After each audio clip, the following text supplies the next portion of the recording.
The lord. పిల్లల పరిశుద్ధ గ్రంథంలో కీర్తనల గ్రంథము 89, 49 నుండి 52 వరకు నేను చదువుతున్నాను. ప్రభువా, నీ విశ్వాస్యత తోడని నీవు దావీదుతో ప్రమాణం చేసిన తొల్లిటి నీ కృపాతిశయములెక్కడా? ప్రభువా, నీ సేవకులకు వచ్చిన నిందను జ్ఞాపకం చేసుకొనుము. బలవంతులైన జనులందరి చేతను నా ఎదలో నేను భరించుచున్న నిందను జ్ఞాపకము చేసుకొనుము. యెహోవా, అవి నీ శత్రువులు చేసిన నిందలు, నీ అభిషిక్తుని నడతల మీద వారు మోపుచున్న నిందలు. యెహోవా నిత్యము స్తుతి నొందునుగాక. ఆమేన్. అలాగే మరొక మాట, అపోస్తుల కార్యాలు తీద్దాం చూడండి, 14వ అధ్యాయం.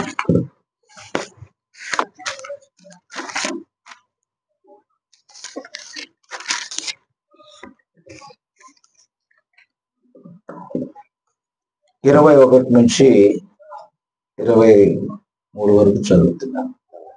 వారు ఆ పట్టణంలో సువార్త ప్రకటించి అనేకులను శిష్యులనుగా చేసిన తరువాత లుస్త్రకును, ఇకోనియకును, అంతియొకయకును తిరిగి వచ్చి శిష్యుల మనసులను దృఢపరిచి విశ్వాసమందు నిలకడగా ఉండవలననియు అనేక శ్రమలను అనుభవించి మనము దేవుని రాజ్యములో ప్రవేశింపవలననియు వారిని హెచ్చరించిరి.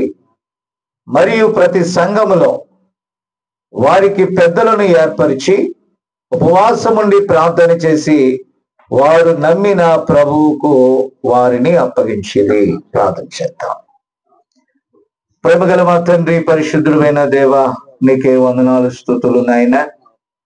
అత్యంత కృపలో, ప్రేమలో తిరిగినైనా ఈ కర్ణాటకలో ఈ చిన్న వధువుకు ఈ వాక్యం అందించడానికి నాయన ప్రత్యేక పరుచుకున్నందుకే వందనాలు. పగలంతా సేవకులతో కొన్ని విషయాలు మాట్లాడటానికి మీరు కృపనిచ్చారు. సాయంకాలం ఈ యొక్క చిన్న స్ట్రీట్ కూడికలో నీ బిడ్డలతో మాట్లాడటానికి మీరు మాకు ఇచ్చిన సమయాన్ని బట్టి వందనాలు. ఈ చిన్న పరిచర్యని, ఈ స్థానిక కాపరిని, సంఘాన్ని మీరు దీవించండి. ఈ సంఘమునకు, ఇక్కడున్న వధువుకు, చేరిన ప్రజలకు దీవెనకరముగా ఈ వర్తమానం ఉండునట్లుగా సహాయం చేయి. ఆయన ప్రతి దుష్టత్వం లయపరచండి. విద్యుత్తును సమస్తముని స్వాధీనంలో ఉంచుకొని కేవలం ఇది నీ నామానికి మహిమార్థమై నీకు ఘనత తెచ్చినదిగా చేయండి. నీ సిలువ చోట నన్ను మరుగుపరుచుకో. కేవలం నీ నోటికి ఒక బోరగా మాత్రమే నన్ను వాడుకొని తద్వారా నీ నామానికి అధిక మహిమ తెచ్చుకోమని మహిమ, ఘనత, ప్రభావాలు నీకే ఆరోపిస్తూ యేసుక్రీస్తు నామంలో అడుగుచున్నాము. ఆమేన్. దయచేసి కూర్చోండి.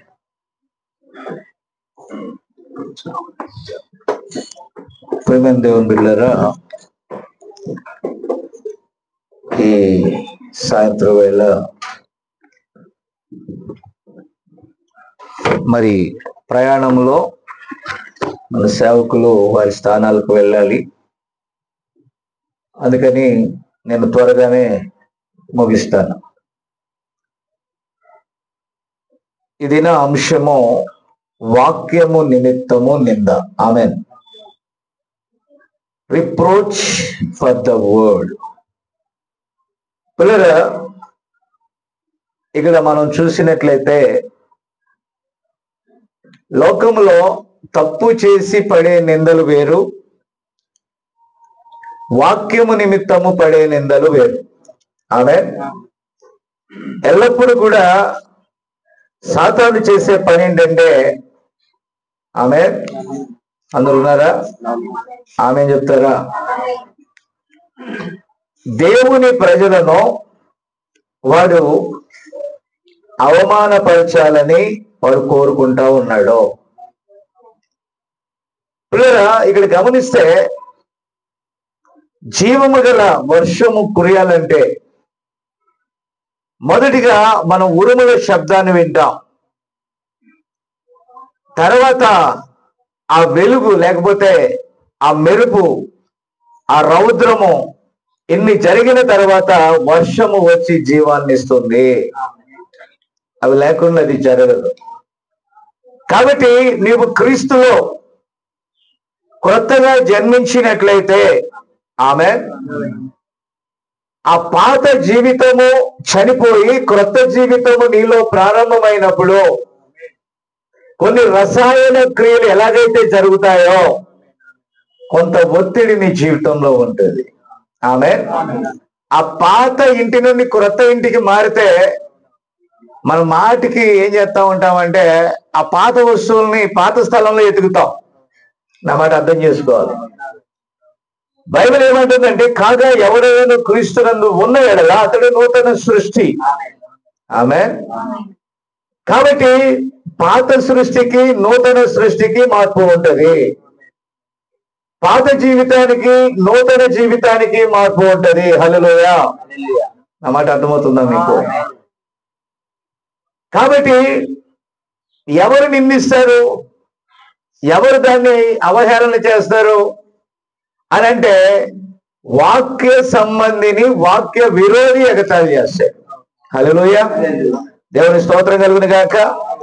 కాబట్టి పిల్లరా, కొన్నిసార్లు ఆ విత్తనము చనిపోయి కుళ్ళిపోయి కంపు కొట్టే ఆ జీవితము పోయి దుర్గంధభరితమైనటువంటి పాప పంకిలమైన ఆ జీవితం పోయి నూతనమైనవి వచ్చినప్పుడు పాత స్థితిలో ఉన్నవారు నూతనమైన దాన్ని ఎగతాళి చేస్తారు.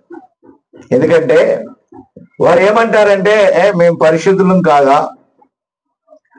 తాగినంత మాత్రాన మేము పరలోకం పోమా, లేకపోతే తప్పులు చేసినంత మాత్రాన మంచివారం కామా, నేను చాలా మంచివాడిని, దేవుడికి కూడా తెలుసు నేను ఎంత మంచివాడినా. కానీ నువ్వు ఎన్ని మంచి కార్యాలు చేసినా, దయచేసి ఈ రాత్రి కొంచెం మనసు పెట్టండి. కొర్నేలి ఒక అన్యుడు, అతడు ఒక శతాధిపతి. ఆమేన్. ఈ శతాధిపతి దేవునికి చాలా ధర్మ కార్యాలు చేశాడు. అనేక దేవుని ప్రజలకు ఎన్నెన్నో కట్టించాడు. ఆమేన్ అంటారా? అవన్నీ చేసిన తర్వాత ఆ అన్యుని వద్దకు దేవదూత దిగొచ్చాడండి. దిగవచ్చి ఏమన్నాడు తెలుసా? నువ్వు చేసిన మంచి కార్యాలన్నీ కూడా లేక ధర్మ కార్యాలన్నీ కూడా అదిగో దేవుని సముఖంలోకి వచ్చింది అని చెప్పాడు. ఆమె కాబట్టి దేవుని సముఖంలోకి వచ్చాయి కనుక, నీ ప్రార్థనలన్నీ వినబడ్డాయి కనుక, యొప్పేలో చర్మకారుడైన సీమోను ఇంటిలో పేతురు అనబడినటువంటి ఒక వ్యక్తి ఉన్నాడు. అతని దగ్గరికి వెళ్ళి అతన్ని పిలిపించుకొని నువ్వు వాక్యం వినమని దేవుడు చెప్పాడు. ఆమె కాబట్టి పిల్లరా, మన ధర్మకార్యాలు ఎన్నైనా చేయండి, దేవుని కోసం ఎన్ని పనులన్నా చేయండి, నీ హృదయము దేవునికి ఇవ్వకపోతే ఆ ధర్మకార్యాలన్నీ కూడా మురికి గుడ్డలు.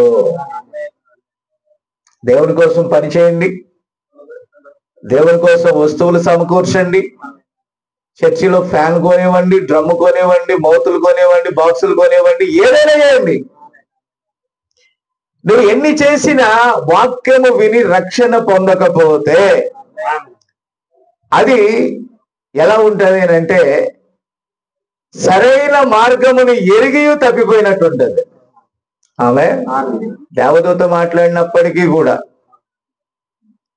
అయితే ఈ కొర్నేలు దేవుని మాట విన్నాడు. దేవుని స్తోత్రం.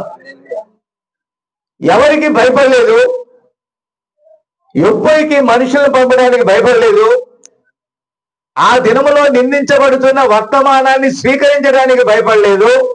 ఆమె మనుషులకు భయపడలేదు, ఆనాటి ఆచారాలకు భయపడలేదు, అన్యులలో వచ్చిన నిందకు భయపడలేదు. ఆమె నా మాట అర్థమవుతుందా? భయపడ్డా? భయపడితే పిలిచేవాడు కాదు. హల్లెలూయా. కాబట్టి పిలిపించుకొని తన ఇంటి వారందరినీ పిలిచి, ఇదిగో ఇప్పుడు ఎలాగైతే గ్యాదర్ అయ్యామో అలాగే. ఇందాక నేను ప్రతాప్ని అడిగాను, ఏమన్నానంటే ప్రేయర్ మరి ఇప్పుడు ఎక్కడ చేయాలనుకుంటున్నావు అని అడిగా.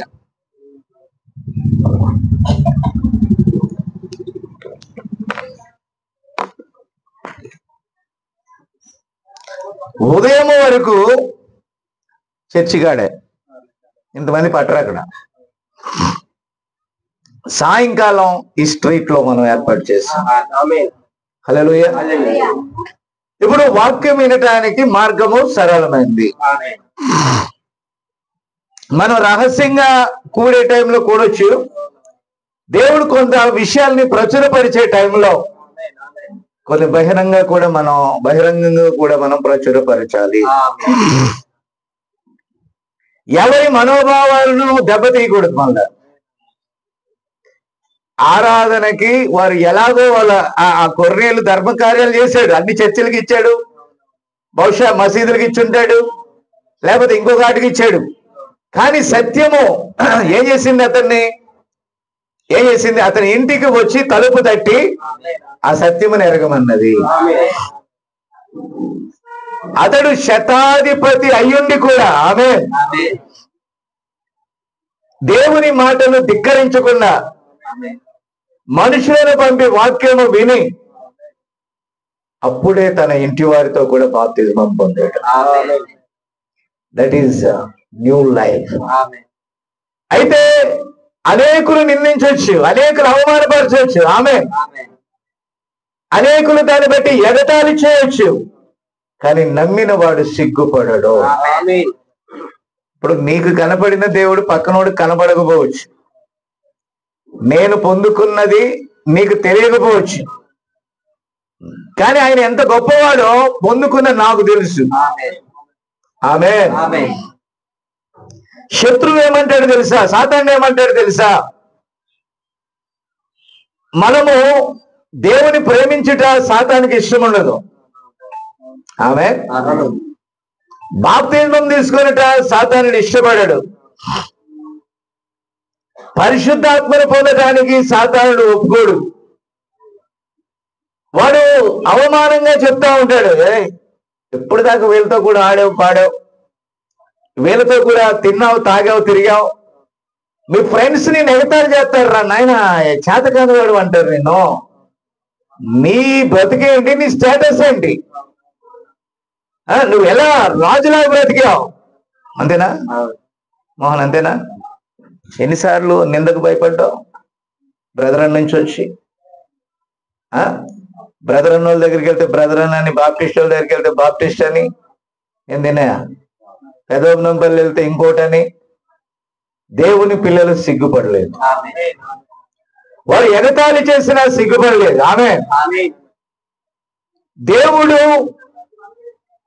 మత భేదమని ఏదైతే చెప్తున్నారో దానిని ప్రకటించటానికి వారు సిగ్గుపడలేదు. హల్లెలూయా. కాబట్టి పిల్లరా, బైబిల్ ఒక మాట ఉంది, రోమా 8:28 నుంచి మీరు చదవండి. దేవుని ప్రేమించే వారికి మేలు కలుగుటకై సమస్తమును ఆయన ఏం చేస్తున్నాడంట? సమకూర్చి జరిగిస్తూ ఉన్నాడు. ఆమేన్. కాబట్టి పిల్లరా, మీరు దయచేసి గమనించాలి. ఒకసారి ఈ గడియ వర్తమానికుడు, అయ్యా బైబిల్లో ప్రకటన గ్రంథంలో చాలా విషయాలు చాలా మందికి అర్థం కావట్లా. ప్రకటన గ్రంథంలో ఆయన కుడి చేతిలోని 7 నక్షత్రాలు అంటే చాలా మందికి తెలియదు. చాలా సందర్భాల్లో ఈ గడియ వర్తమానికుడు అని అంటే ఈయన యేసు ప్రభు గురించి చెప్పకుండా ఎవరి గురించి చెప్తున్నావు? యేసు ప్రభువే వస్తే వాళ్ళు ఏమన్నారు తెలుసా? యూదులు మేము మోషే శిష్యులం అన్నారు. అది మోషే కాలం కాదు, మెస్సియా కాలం. ఇది ఈ గడియలో ఒక వర్తమానంలో క్రీస్తున్నాడు. ఆమె ఆయనకు ఒక శరీరం కావాలి, అవునా? అందుకని దేవుడు తన శరీరాన్ని విడిచాడు, పరిశుద్ధాత్మనిచ్చాడు. పరిశుద్ధాత్మ వచ్చి ఒక వ్యక్తిని స్వీకరించి ఆ వ్యక్తితో సువార్త ప్రకటిస్తుంది. కాబట్టి ఈ గడియ వర్తమానికులతో దేవుడు మాట్లాడాడు, దర్శించాడు. 14 సంవత్సరాల వయసులో చనిపోయి పాతాళంలోకి వెళ్ళి ఆ బాధలు చూశాడు. నాకు ఒక అవకాశం ఇమ్మని దేవుణ్ణి అడిగాడు. దేవుని ద్వారా దాన్ని పొందుకున్నాడు. తిరిగి వచ్చి అతను ప్రకటించాడు, మీరు ఎక్కడికైనా వెళ్ళండి కానీ ఆ పాప శాపములో కూడినటువంటి ఆ భయంకరమైనటువంటి ఆ స్థానానికి, ఆ పాతాళానికి పోకండి. ఏదైనా పోగొట్టుకోండి కానీ పర్వతాన్ని పోగొట్టుకోవద్దని ప్రపంచమంతా 7 సముద్రాలు దాటి 7 మార్లు ఈ భూగోళం అంతా తిరిగి ఆయన ప్రకటించాడు, అతడే ఈ గడియకి వర్తమానుడు. కాబట్టి ప్రవక్త అని నమ్మి ప్రవక్తను చేర్చుకున్నవాడు ప్రవక్త ఫలము పొందుతాడు.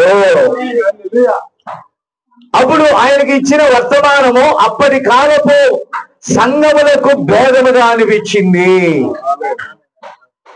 నీవు చక్కగా ఈ వర్తమానమును పట్టుకొని ఈ ప్రజల మధ్యలో ఈ సత్యమును బోధించడానికి నీవు నిలబడిన ఎడల, నీవు ప్రకటిస్తే, నీవు చెప్పితే క్యాన్సర్ కూడా అక్కడ ఉండదు అని చెప్పాడు. హల్లెలూయా. ఎన్నో క్యాన్సర్ పేషెంట్స్, దేవుని స్తోత్రం, వాళ్ళందరూ కూడా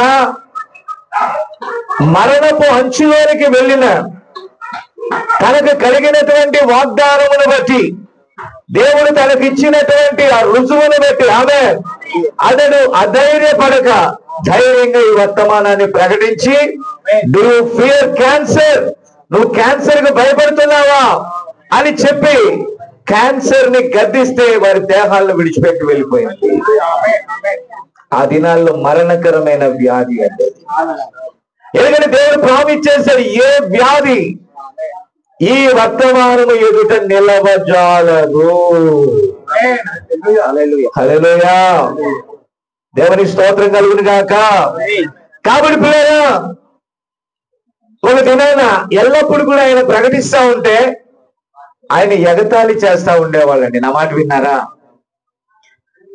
కొంతమంది యవనస్తులు వచ్చి ఈయన వాక్యము ప్రజల్లోకి వెళ్ళనివ్వకుండా, కొంతమంది యవనరాండ్రు వచ్చి, అమెరికాలో చాలా ఫ్రీడమ్ ఉంటది, వాళ్ళు పబ్లిక్ లో ఏం చేస్తున్నారో తెలుసా? ఆ యవనస్తుడు అమ్మాయి ఆ బుగ్గ పట్టుకొని లాగటం, లేకపోతే ఆ వస్త్రాలు పట్టుకొని లాగటం, పబ్లిక్ లో అమ్మాయితో ముద్దులు పెట్టుకోవటం, ఇలాంటివన్నీ చూస్తే ప్రజలందరూ వాళ్ళ వైపు చూస్తున్నారు కానీ వాక్యం వైపు చూడట్ల. నా మాట విన్నారా? అలాంటి పరిస్థితుల్లో దేవుని వాక్యము తన ప్రవక్త దగ్గరికి వచ్చింది. ఆయన దగ్గరికి వచ్చినప్పుడు, ఇదిగో నేను నీకు అధికారం ఇచ్చాను, వారిని గూర్చి నువ్వు ఏది చెప్తే అది జరుగుద్ది అన్నాడు.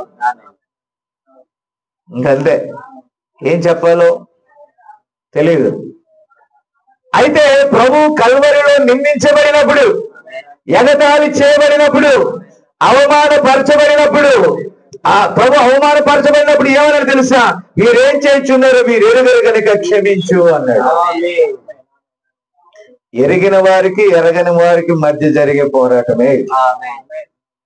సత్యం తెలుసుకున్న వారికి, సత్యము ఎరగని వారికి మధ్య, సత్యానికి అసత్యానికి మధ్య జరిగే పోరాటం. ఆమేన్.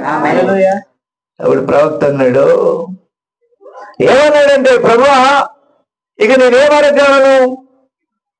పరిశుద్ధాత్మకు వచ్చి నిలిచింది, ఏమనగలను? వెళ్ళి క్షమించు. మా విన్నారా? యెజయా నిద్రపోతున్నట్టు ప్రార్థన చేస్తున్నావా? ఇప్పుడు చేయమాక, వాక్యం వినండి. దేవుని స్తోత్రం కలుగును కాక. కాబట్టి ప్రియమైన దేవుని బిడ్డలారా, వెంటనే ఏమన్నాడు తెలుసా? నేను మిమ్మల్ని క్షమిస్తున్నాను.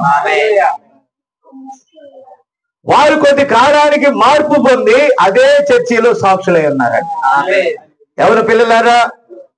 ఎవరెవరు బట్టి సాతానుడు మిమ్మల్ని శోధించవచ్చు, కొన్ని పొరపాట్లు మీ జీవితంలో ఉండొచ్చు. అయితే కాపరి ఇక్కడ నిలబడి నిరంతరము వారిని క్షమించు అని అడిగినట్లయితే డెఫినెట్ గా వారు మార్పు చెందుతారు. అంతేగాని శిక్షను ప్రకటించండి కానీ శిక్షించకండి. ఆమేన్. నా మాట వినపడుతుందా? కాబట్టి వాక్యము నిమిత్తము నింద నువ్వు భరించాల్సి వచ్చినా కూడా, ఆమేన్, ఎందుకంటే వారు ఆ సత్యమును అర్థం చేసుకోలేకపోతున్నారండి. హల్లెలూయా, హల్లెలూయా. కాబట్టి ప్రియరా, ఏ కాలానికి వాక్యం ఇవ్వబడుతుందో ఆ వాక్యమును ప్రకటించే సద్భక్తులందరూ కూడా శ్రమల పాలవుతారు. ఆమేన్. నేను మొట్టమొదటిగా సత్యము నా దగ్గరకు వచ్చినప్పుడు చిన్న మాట చెప్పేసి ముందుకెళ్ళిపోతాను. లోకం అంతా వేరుగా ఉంది, నేను ఒక్కడిని వేరుగా ఉన్నానండి. కుటుంబాలన్నీ వేరుగా ఉన్నాయి, నా ఒక్క కుటుంబమే వేరుగా ఉంది.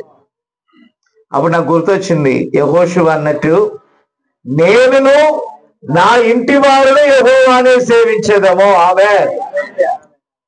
కాబట్టి వాక్యం ఉన్నది కాబట్టి ధైర్యంగా ఉన్నాను. ఆ లేఖనాలే మాకు ఆదరణ, కంఫర్ట్. కాబట్టి పిల్లల విస్తారమైన జనాలు దాన్ని నమ్మాలని రూల్ ఏం లేదు. సత్యము అందరికీ మీరు గమనిస్తే అర్థం కాకపోవచ్చు. అర్థమైన వాడిని అర్థం కాని వాడిని నిందిస్తాడు. ఆమేన్. సత్యాన్ని అసత్యము తప్పు పట్టొచ్చు. హల్లెలూయా. కాబట్టి పిల్లరా వారిని ఎగతాళి చేయొచ్చు. నిన్ను పరిశుద్ధుడు ఒకడు వచ్చాడమ్మా, డాక్టర్లు అవసరం లేదంట, ప్రార్థన చేస్తే తగ్గుద్దంట. ప్రియమైన దేవుని బిడ్డలారా, నేనంటాను అది నీకు కాదు, అవిశ్వాసి కాదు. తగ్గుద్ది అనేది ఎవరికి చెప్పాలి. విశ్వాసం అంటే నమ్మిన. దేవుడు ఏమన్నాడు? నమ్మితే నీకు అది సాధ్యం. నువ్వు నమ్ము. Only believe, all things are possible. You cannot believe. నువ్వు నమ్మలేకపోయినట్లయితే ఇంపాసిబుల్. నా మాట అర్థం కాలేదా? దేవుని వాక్యాన్ని నువ్వు నమ్మితే దట్స్ పాసిబుల్. నువ్వు నమ్మకపోతే ఇంపాసిబుల్. నేను నమ్మాను, పొందుకుంటున్నా. నువ్వు నమ్మకపోతే నీకు అది దొరకదు. హల్లెలూయా. నా మాట వినపడుతుందా? కాబట్టి ఒక వృద్ధుడు తన చిన్న బాలుడు మరణాపాయంలో ఉన్నప్పుడు, నా మాట వినపడుతుందా, అక్కడ ఒక యవనస్తుని పిలిచి యెషయా గ్రంథము 53వ అధ్యాయము 4వ వచనం ప్రకారం, ఆమేన్. కాబట్టి ఆయన ఆ పిల్లవాని కోసం మరణించెను, విల్లి ఫ్రూట్ కొరకే ఆయన శ్రమ పొందెను. ఆయన జాన్ క్వాట్స్ కోసం, పాపముల కోసం గాయపరచబడెను. అక్కడ ఎవరైతే ఉన్నారో వారి కోసమే ఆయన పొందాడు. అంటే ఆ వాక్య స్థానంలో తమను తాము అన్వయించుకున్నారు. ఎప్పుడైతే ఆ ముసలి నాయకుడు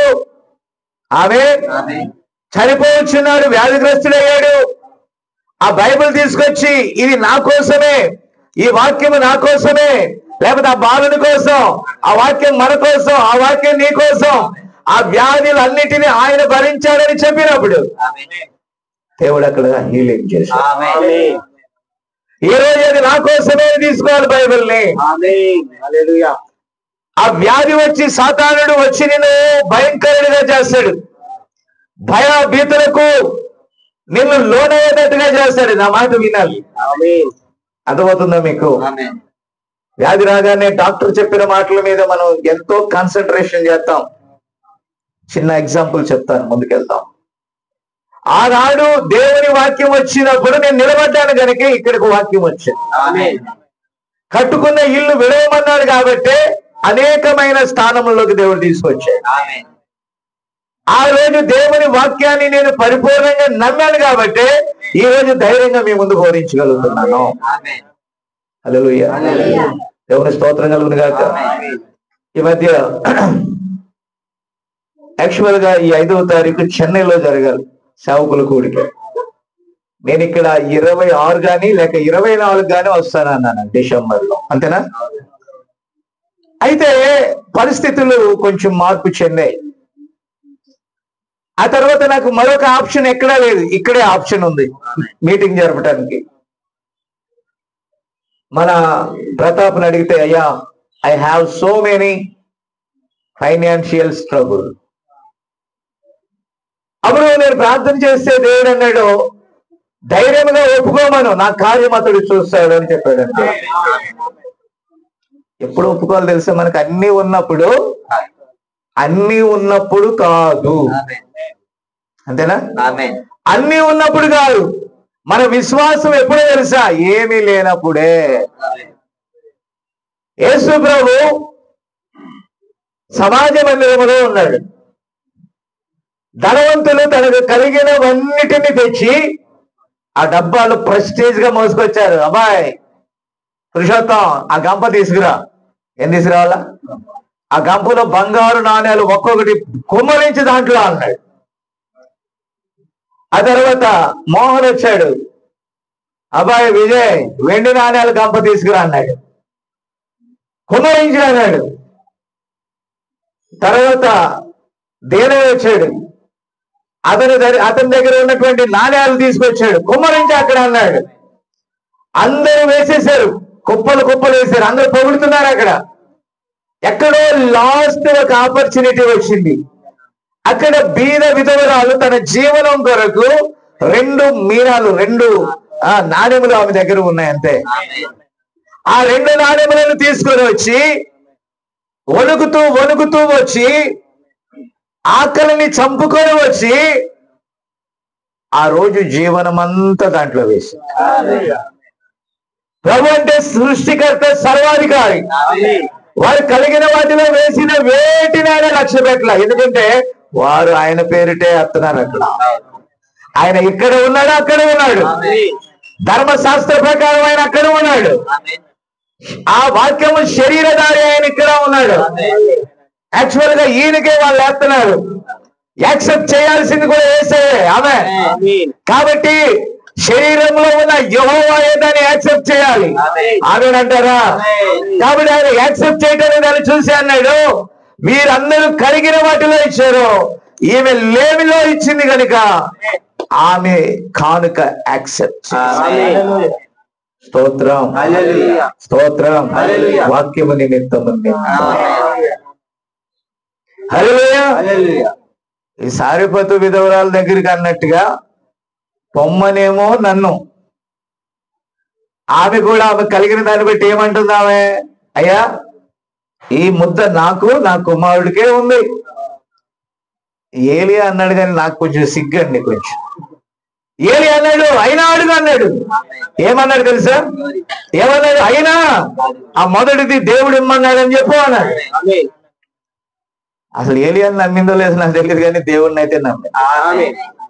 కాబట్టి దానిలోనే కొంత తీసి దైవ సేవకుని చేతిలో పెట్టింది.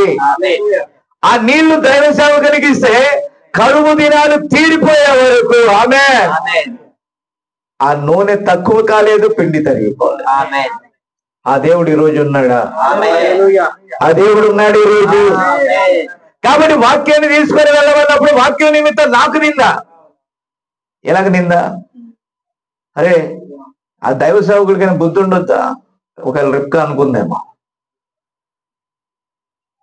లేకపోతే జోసెఫ్ గారు అనుకున్నాడేమో. ఆ పిల్లోడు యాత్ర పడుతుంటే ఆయన రావటం ఏంటి? 5వ తారీఖు, 20వ తారీఖు రావచ్చుగా. నీకు అనుకూల సమయంలో దేవుడు పంపడు, ఆయనకు అనుకూల సమయంలో దేవుడు పంపడు. మీరు కోరినట్టుగా దేవుడు వెళ్ళమన్నాడు, ఆయన కోరినట్టుగా వెళ్ళమంటాడు అంతే.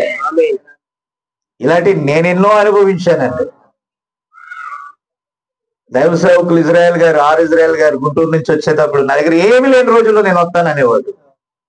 నా పక్క స్నేహితుడు అనేవాడు, చెప్పు నేనే కదా పెద్ద కదా అక్కడ ఉన్నది, చెప్పు ఇప్పుడు కుదరదని చెప్పు, క్రిస్మస్ సీజన్లో అవదని చెప్పు, చాలా పనులు ఉంటాయి ఈ సీజన్లో, లేవని చెప్పు. లేవని చెప్తాలని గదిలోకి వెళ్ళి, మీరు వస్తానంటే రండి అయ్యగారు అని చెప్పు. ఏం చెప్పావు? బయటకు వచ్చి ఏం చెప్పావు? నేను ఎన్ని చెప్పినా ఆయన వినలేదు, వచ్చేది అన్నాడు అన్నాను. అయితే నా పేరు చెప్పాక అంటే మా దగ్గర వద్దన్నట్టు. ఫస్ట్ నీ దగ్గరికి వచ్చి నా దగ్గరకు వస్తాను. దేవుడి స్తోత్రం కలుగును గాక. ఇలాంటి ఎన్నో జరిగినాయి నా జీవితంలో, కానీ నేను నమ్మాను కాబట్టి నేను దీవెన పొంది రాష్ట్ర సరిహద్దులు దాటి దేశముల వైపు పరిగెడుతుంది సువార్త. నమ్మని వాడు అక్కడే ఉన్నాడు, సరిగిన వాడు అక్కడే ఉన్నాడు, గొరిగిన వాడు అక్కడే ఉన్నాడు. ఆ నిందను ఆ రోజు భరించాను కనుక దేవుడు దీవెనకరంగా పరిచర్యను మాట్లాడాడు. హల్లెలూయా. వాక్యము నిమిత్తం ఓకేనా? కాబట్టి ఈరోజు చాలా మెసేజ్ విన్నారు మనోళ్ళు ఉదయం. ఇప్పుడు చెరలో ఉన్న ఆత్మలు, నోవాహు దినాల గురించి నేను మాట్లాడుతున్నాను.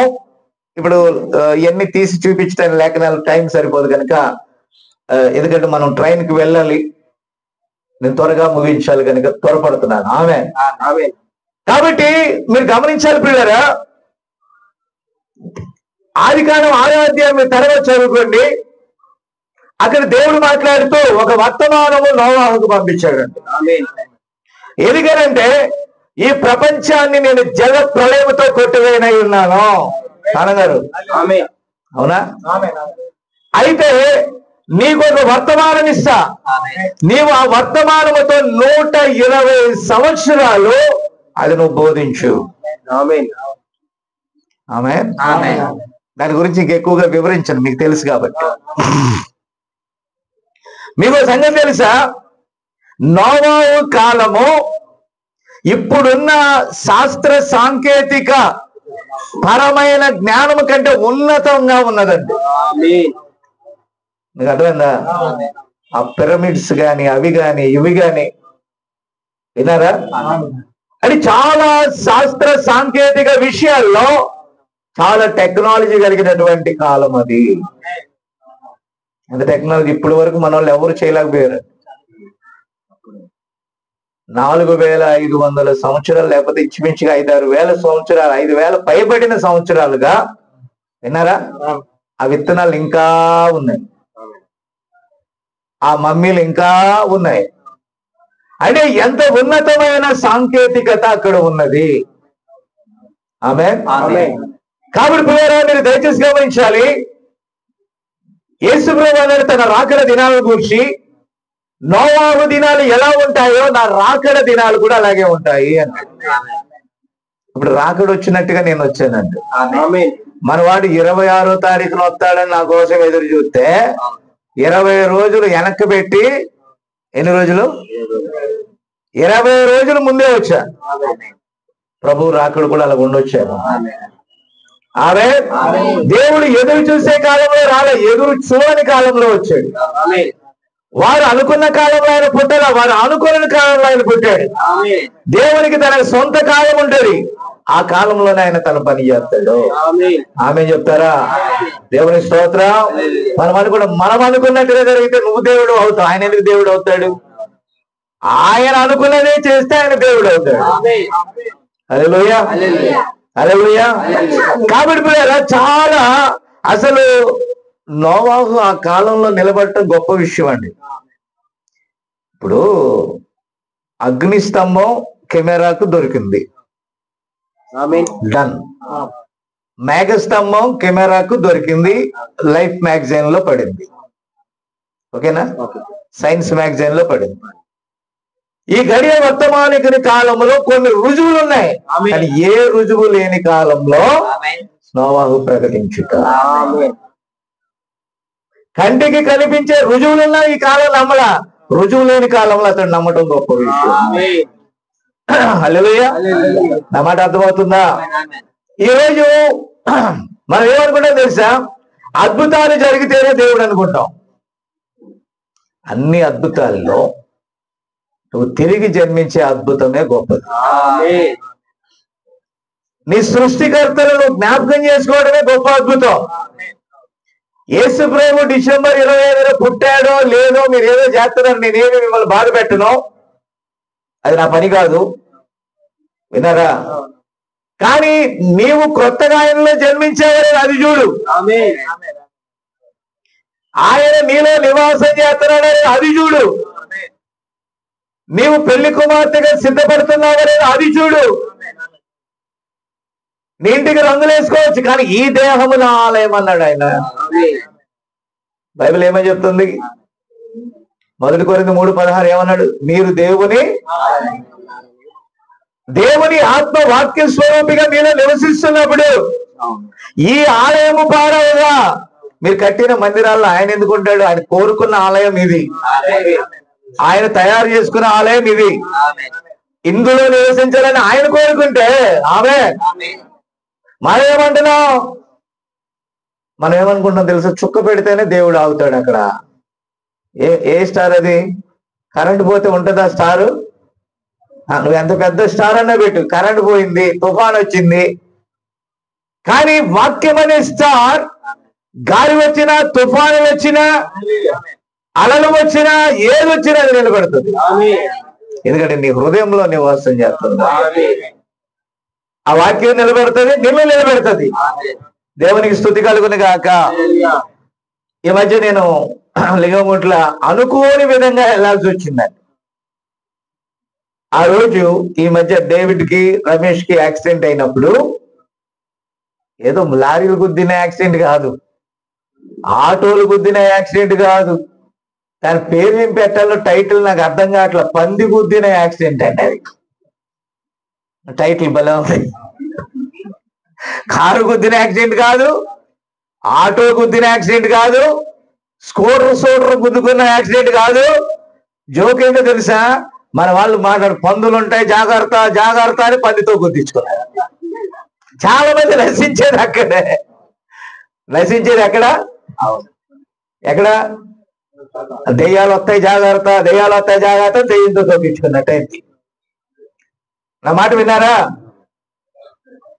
అప్పుడు డేవిడ్ అన్నాడంటే, పండు వచ్చి ఆ ఫ్రంట్ చక్రానికి బ్యాక్, స్కూటీ కదా అది, ఈ మధ్యలో తలకాయ పెడితే డేవిడ్ అన్నాడంట, పంది అన్నాడంట. ఏది అన్నాడంటే ఇద్దరు పడ్డారు అంతే. అంటే వాళ్ళు మాట్లాడి ముగించే లోపల కొట్టెళ్ళిపోయిందండి. ఒకడు నాకు ఫోన్ చేసి, ఇద్దరు లేరు అయిపోయారు రా అంటారు. మీ వాళ్ళే? ఎవరంటే మీ వాళ్ళే, ఇప్పుడు వచ్చిరారు, స్కూటర్లో నుంచి పడ్డారు, అయిపోయారు అన్నారు. భయం వేసిందండి. నా మాట విన్నారా? ఆ వార్త నిజము కాకుండా పోవును గాక, అయిపోయారనేది నిజం కాకుండా సజీవులై ఉండును గాక అని ప్రార్థన ప్రారంభించా. ఎలా ప్రారంభించారంటే, దేవుడు మూలంగా వధువు పలికితే జరుగుద్ది, అది నా కాన్సెప్ట్. కాబట్టి ఒకవేళ ప్రాణం పోయినా తిరిగి వస్తుంది, ఏది పోయినా తిరిగి వస్తుంది. హల్లెలూయా. కాబట్టి నేనన్నాను, నేను వెళ్ళే లోపల వాడు మాట్లాడుతూ ఉండాలి అని. మరలా దేవుడు నాకు మెలకువిచ్చి అన్నాడు, ఒకసారి ఆయనకి ఇవ్వండి అని. అంటే మాట్లాడుతున్నారంటే మాట్లాడుతున్నాడులే అని ఇచ్చాడు. ఇస్తే ఏమైంది అని అంటే, రమేష్ కి కొంచెం దెబ్బలు తగిలి, నాకు కాలు ఏదో మొత్తం ఫ్రాక్చర్ అయి ఉంటది, ఏదో సంథింగ్ అన్నా, పర్వాలేదులే మీరు తొందరగా రండి అన్నాడు. అంతే. నెమ్మదిగా అక్కడున్న ఒక సోదరుడిని పంపించి నేను ప్రార్థన చేసి మళ్ళా ఇంట్లో లోపలికి చర్చిలోకి వెళ్ళి ప్రార్థన చేసుకొని, నేను ఊహించిన దృశ్యము కాక సజీవుల దృశ్యముగా మార్చు. ఈరోజు హాస్పిటల్లో జాయిన్ అయ్యి 24 గంటలు కాకముందే ఒక్కడైనా బయటకు రావాలంటే రమేష్ వచ్చేసాడు సాయంత్రంలో. డేవిడ్కి ఏ స్కాన్ తీయలే, ఒక్క కాలే కాబట్టి ఎక్స్రే మాత్రమే తీశారు. దాదాపుగా 9,000 రూపాయల ఖర్చు ఎవరికైనా స్పాట్ లో రమేష్కి అయింది. ఎక్స్రే తీశారు, ఏమి దెబ్బలు బాగా తగిలితే లోపల తగులుతాయండి, చాలా ప్రమాదం. అది తల లోపల తగిలితే ప్రమాదం అది. కాబట్టి డాక్టర్కి డౌట్ వచ్చి అన్ని పరీక్షలు చేశారండి. నా మాట విన్నారా? అన్ని పరీక్షలు, స్కాన్, అదేంటి ఎంఆర్ఐ స్కాన్ అన్ని తీశారు, బ్రెయిన్ స్కాన్ తీశారు, ఎక్కడ ఏ లోపం లేదని చెప్పి నేను ప్రార్థన చేసుకున్నా. వాళ్ళు అన్నమణి గారు, బాజీ అక్కడి నుంచి వస్తామని చెప్తున్నారు. నేను అన్నాను, మాట వరుసే అన్నానండి. లేదు వాడే మీ ఇంటికి వస్తాడు. ఇప్పుడు ఎలా వస్తాడా? ఇన్ని దెబ్బలు తగిలితే సాయంకాలం 4 గంటల బస్సుకి మార్కాపురం బస్సు ఎక్కి ఇంటికి వెళ్ళిపోయాడు. తెల్లారి ఉదయం బయలుదేరి సాయంకాలానికి ఇంట్లో ఉన్నాడు. దేవునికి స్తుతి. వాపంతా తగ్గిపోయింది. అయితే తర్వాత డేవిడ్కి స్కాన్ చేశారు, స్కాన్ కాదు ఏంటది, ఎక్స్రే తీశారు. ఎక్స్రే తీసిన తర్వాత ఫస్ట్ రిపోర్ట్ ఏంటంటే, ఈ కాలు ఇక్కడ సెట్ కాదు, 2-2.5 లక్షలు లేకపోతే ఇంకా ఎక్కువే, 10 లక్షల దాకా కూడా కావచ్చు. ఆరోగ్యశ్రీ కూడా అంత ఇవ్వలేదు, కొంత డబ్బులు సెట్ చేసుకోవాలి. ఏదో ప్రాబ్లం వచ్చింది, ఇది ఏదో తేడా, ఇది అది కాదు అని డాక్టర్ గారు వచ్చారు. ఫస్ట్ స్కాన్ చూసి అలాగా భయపడ్డాడు. ఆ తర్వాత ఆయన ఏం చేశాడంటే, అట్లా కాదని చెప్పేసి థియేటర్లోకి తీసుకెళ్లి ఈ కాలుని అటు ఇటు కదిపి ఎక్కడైతే అది తొలగిందో దాంట్లో సెట్ చేశాడు అనమాట. ఆటోమేటిక్ గా సెట్ అయింది. సెట్ అయ్యాక బెల్ట్ వేసాడు. బెల్ట్ వేసిన తర్వాత నన్ను పిలిచాడు, ఏం ప్రమాదం ఏం లేదులే, ఇది మోకాళ్ళ దగ్గర కాబట్టి కట్టు వేస్తే అతుక్కోవచ్చు, అతుక్కోకుండా కూడా ఉండొచ్చు. అయితే ఇప్పుడున్న టెక్నాలజీ ప్రకారం ఆ ప్లేట్ కనుక వేస్తే తన యథావిధిగా 15-20 రోజుల్లో నడుస్తాడు, ఎలాంటి ప్రాబ్లం ఉండదు. ఆ తర్వాత డబ్బులు ఎలాగని వీళ్ళు ఆలోచిస్తా ఉంటే మళ్ళీ వాళ్ళే చెప్పారు, మన హాస్పిటల్లో ఆరోగ్యశ్రీ ₹1 కూడా ఖర్చు లేదు, ఇద్దరికి భోజనాలు కూడా వాళ్ళే పంపుతారు, అంబులెన్స్ లో ఇంట్లో దించుతారు. అవే కాబట్టి ఆపద రాదనే వల్ల ఆపద వచ్చిన నీతిమంతుడు దేవుడు తప్పిస్తాడు. నీతిమంతుడు 77 మార్లు పడినా మరణాలు లేస్తాడు. కానీ వాక్యమును నమ్మని వారికి హఠాత్తుగా అదే స్పాట్ లో పంది గుద్ది ఆటోలో ఒక వ్యక్తి ఆటో డ్రైవర్ చనిపోయాడు, మరొకరు ట్రాక్టర్ కింద పడి ఒక అమ్మాయి చనిపోయింది, ఎవరి బాలిక. అదే స్పాట్ లో చాలా మంది చనిపోయారు, కానీ మన వారు బ్రతికారు. కారణం ఏంటో తెలుసా? వాక్యం అనే ముద్ర వారికి. నేను ఫీల్ అయ్యాను, నేను అక్కడికి వెళ్లకుండా ఉంటే బాగుండేదేమో అని. కానీ నాకు అర్థమైంది ఏంటంటే అక్కడ ఉండబట్టే వారు బతికారు. కాబట్టి చూడటానికి నిందగా అనిపిస్తుంది, కానీ ఆశ్చర్యకరమైన కార్యాలు దేవుడు ఈ రోజు కూడా చేస్తాడు. హల్లెలూయా.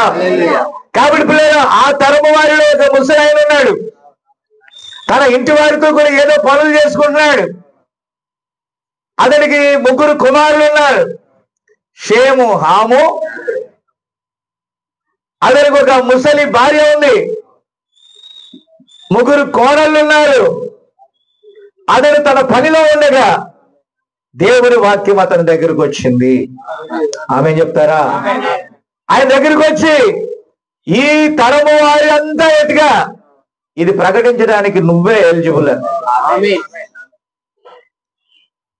ఎవరు నిన్ను బుద్ధి లేని వాడన్నా నువ్వు దాంతో నిలబడు, ఎవరు నిన్ను అవమానపరిచినా నువ్వు దాంతోనే నిలబడు.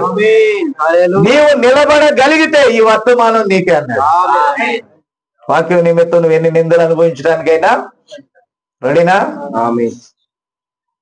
దేవుడు యేసుక్రీస్తుని నలగబడడానికి ఇష్టపడ్డాడు, యేసుక్రీస్తు లోబడ్డాడు. ఐగుప్తు ధనము కంటే క్రీస్తు విషయమైన నింద భాగ్యమని ఎంచుకున్నాడు. ఎవరు? మోషే. ఆమె నువ్వు దేవుని ఈ గడియ వర్తమానాన్ని నమ్మి వాక్యంతో నిలబడాలంటే నీకు గట్స్ ఉండాలి. నేను తుపాకీతో కాల్చరు, కొరడాలతో కొట్టరు, నోటి మాటలతో హేళన చేస్తారు. దెబ్బలు మారిపోతాయి, గాయాలు తగ్గిపోతాయి, కానీ మాట్లాడిన మాటలు గుండెల్లో తిరుగుతా ఉంటాయి. ఆమేన్. కాబట్టి మీరంటే దెబ్బ ప్రమాదం అంటారు, దెబ్బ కంటే మాట ప్రమాదం. మాట చాలా కాలం నిన్ను వేధిస్తుంది. నా మాట దయచేసి అర్థం చేసుకోవాలి. కాబట్టి ప్రియమైన దేవుని బిడ్డలారా దయచేసి వినాలి. ఆమేన్. కాబట్టి నీవు నిలబడితే ఆమేన్, ఆ వర్తమానం నేను నీకు ఇస్తానన్నాడు దేవుడు. హల్లెలూయా. దయచేసి గమనించండి, అది చాలా వింతైనది. ఎందుకు వింతైందంటే అప్పటి వరకు వర్షము భూమి మీద లేదు. ఓకేనా? దీని గురించి నేను ఎక్కువ వివరించను, ముందుకెళ్ళిపోతా. ఎందుకంటే వర్షము లేని అంటే సైన్స్ కి విరుద్ధంగా మాట్లాడాలి, కాలేజీలకి విరుద్ధంగా మాట్లాడాలి, చదువుకున్న జ్ఞానులకి చెప్పండి తినే విరోధంగా మాట్లాడాలి. నువ్వు ఇట్రా నిద్ర రాకుండా ఉంటుంది. కాబట్టి మీరు దయచేసి వినాలి. నేను ఉదయం అంతా మాట్లాడుతూనే ఉన్నా, తెల్లవారుజాము నుంచి ఇప్పటిదాకా మాట్లాడుతూనే ఉన్నా. మధ్యలో గ్యాప్ లో ఏం చేశానో నువ్వు చూసావు, అది నా దినచర్య. బోధించే టైంలో బోధిస్తా, ఖాళీ టైంలో రీడ్ చేస్తావు అంట. నా మాట విన్నారా? ఎందుకనంటే ఆయనే నా ఆరోగ్య ప్రదాత. ఆయన వాక్యంతో నేను మెడిటేషన్ చేయబట్టి ఇలా ఉంటున్నాను. దేవుని స్తోత్రం కలుగును గాక. కాబట్టి ఆయన అన్నాడు, నువ్వు ఎన్ని సంవత్సరాలు ప్రకటించాలి? 120. ఏం ప్రకటించాలి? వర్షం కురిసి జలప్రలయం వచ్చి అందరూ, అసలు వర్షం అనేది ఎక్కడుంది? ఆ పదమే లేదే ఎప్పటిదాకా. నేల నుండి నీటి ఆవిరి వచ్చి భూమిని తడిపే ప్రక్రియ. అయితే వింతైన వర్తమానం ఈ రోజు నన్ను చాలా మంది అన్నారు, అది కొత్త బోధ దొంగ బోధ అంటే. అది ఎక్కడ దొంగ బోధ? బైబిల్లో లేదా? నువ్వు దొంగ ఉండి కుక్కొచ్చి సత్యాన్ని మురిగిన ఇంటి కుక్క ఇంటి మురిగినట్టు, నా మాట విన్నారా? ఇప్పుడు నేను పెంచుకున్న కుక్క నన్ను కరుతుంది అనుకో, ఎలాగుంటది? నాకు అర్థం కాలేదా? కాబట్టి క్రైస్తవుడే శత్రువు అయ్యాడు ఈరోజు వర్తమానం ద్వారా. అన్ని జనులు ఏమంటలా, నా మాట దయచేసి వినాలా, బయట వారు ఏమంటలా, విగ్రహారాధితులు ఏమంటలా. ఈరోజు శత్రువు ఎవడు మనకి? ప్రకాశం జిల్లాలో భలే అంటారు, ఇంట్లో పెట్టాడంట కంట్లో పుల్ల అంట. ఎవరు పెట్టారంట? ఆ పుల్ల ఎవరు పెడతారంట? ఇప్పుడు నోవాహు ఏ ప్రజలకు బోధిస్తున్నాడు? ఆ ప్రజలే నోవాహుని అవమానపరిచేటట్టుగా ఉన్న వర్తమానం. కాబట్టి ఆ వర్తమానం నా దగ్గరికి వచ్చినప్పుడు నీకు ధైర్యం ఉందా అన్నాడు. నీ ఇష్టం ప్రభు అన్న. పాపం వాళ్ళు తెలియక రోజు చెప్పినట్టుగా చెప్తాడని నాకు డయాజ్ ఇచ్చారండి. అది అది అది ఏ చర్చి? అది సిలోయమేనా? మమదాపురంలో ఉన్నది ఏంటి? అది దక్షిణాపురంలో ఉన్నది అదే కదా? ఓకే. కాబట్టి సిలోయం చర్చ్ అది ఒక సంస్థ. ఆ చర్చిలో నేను నిలబడి, మరి ఏ నామములో రక్షణ లేదు, ఏ బాప్తిజంలో కూడా రక్షణ లేదు, ప్రభువైన యేసుక్రీస్తు నామములోనే బాప్తిజమం, తండ్రి కుమార పరిశుద్ధాత్మ అనేది బిరుదు, ఆ నామములో రక్షణ కలగదు, ఆ పెళ్లి సర్టిఫికెట్ సెట్ కాదని చెప్పేశాను. వెంటనే విప్లవం రగిలింది. వాళ్ళ పిల్లలకి కన్యర్లు ఇవ్వకండి, వాళ్ళ భార్యను వాక్యం చదవనివ్వకండి, ఈ ఊర్లో ఆ కుటుంబాన్ని ప్రత్యేకంగా పెట్టండి, వాక్యము నిమిత్తము నింద. ఈరోజు వాళ్ళందరూ వచ్చి నా దగ్గర ప్రార్థన చేయించుకుని వెళ్తారు. ఇప్పుడు నింద వచ్చింది కదా, నేను దేవుని పని మారలా. ఎందుకంటే అది సత్యం అండి. ఎలా మారుతావు చెప్పండి, మీరే చెప్పండి. అర్థం కావట్లేదా? సత్యాన్ని వదిలేస్తామా? ఎవరో ఏదో అనుకుంటున్నారని అబద్ధాన్ని నమ్ముతామా?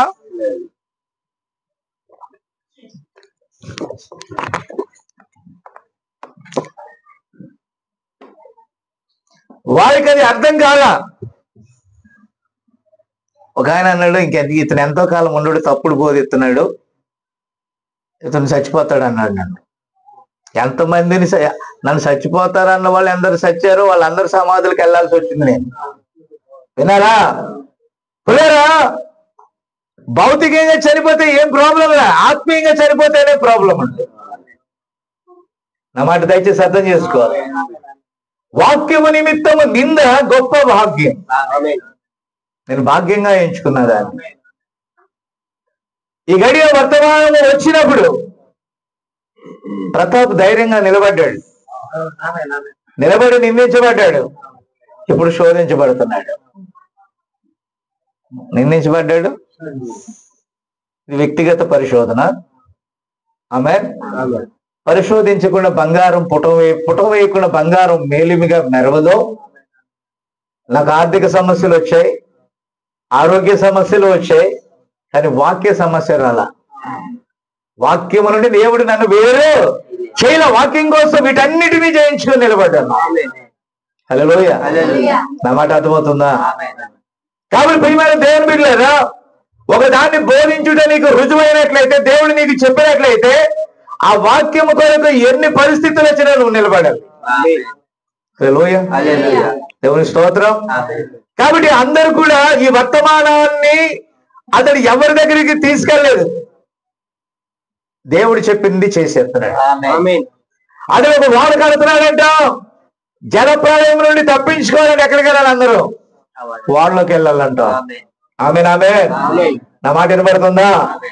అయ్యా, ఆ వాడ ఎలా కడుతున్నారో ఒకసారి వెళ్ళి చెక్ చేసిరండి. వెళ్ళి చెక్ చేస్తే స్థితి సారకపు మ్రాన్తో కట్టమని. ఎవరు కట్టమన్నారు? దేవుడు. దేవుడు బాబు, దేవుడు అంట ప్రతిదానికి. ఎవరు కట్టమన్నారు? నీకు దేవుడి స్వరం నీకు వినపడినంత మాత్రాన స్వరం లేదని కాదు. ఆమేన్. నా మాట అర్థమవుతుందా? స్వరం లేదని కాదు, నువ్వు వినకపోతే నీకు లేడు, విన్నవాడికి ఉన్నాడు. పొందుకోని వానికి లేదు, పొందుకున్న వానికి అది ఉంది. కలిగిన వానికే దేవుడు ఇస్తాడు.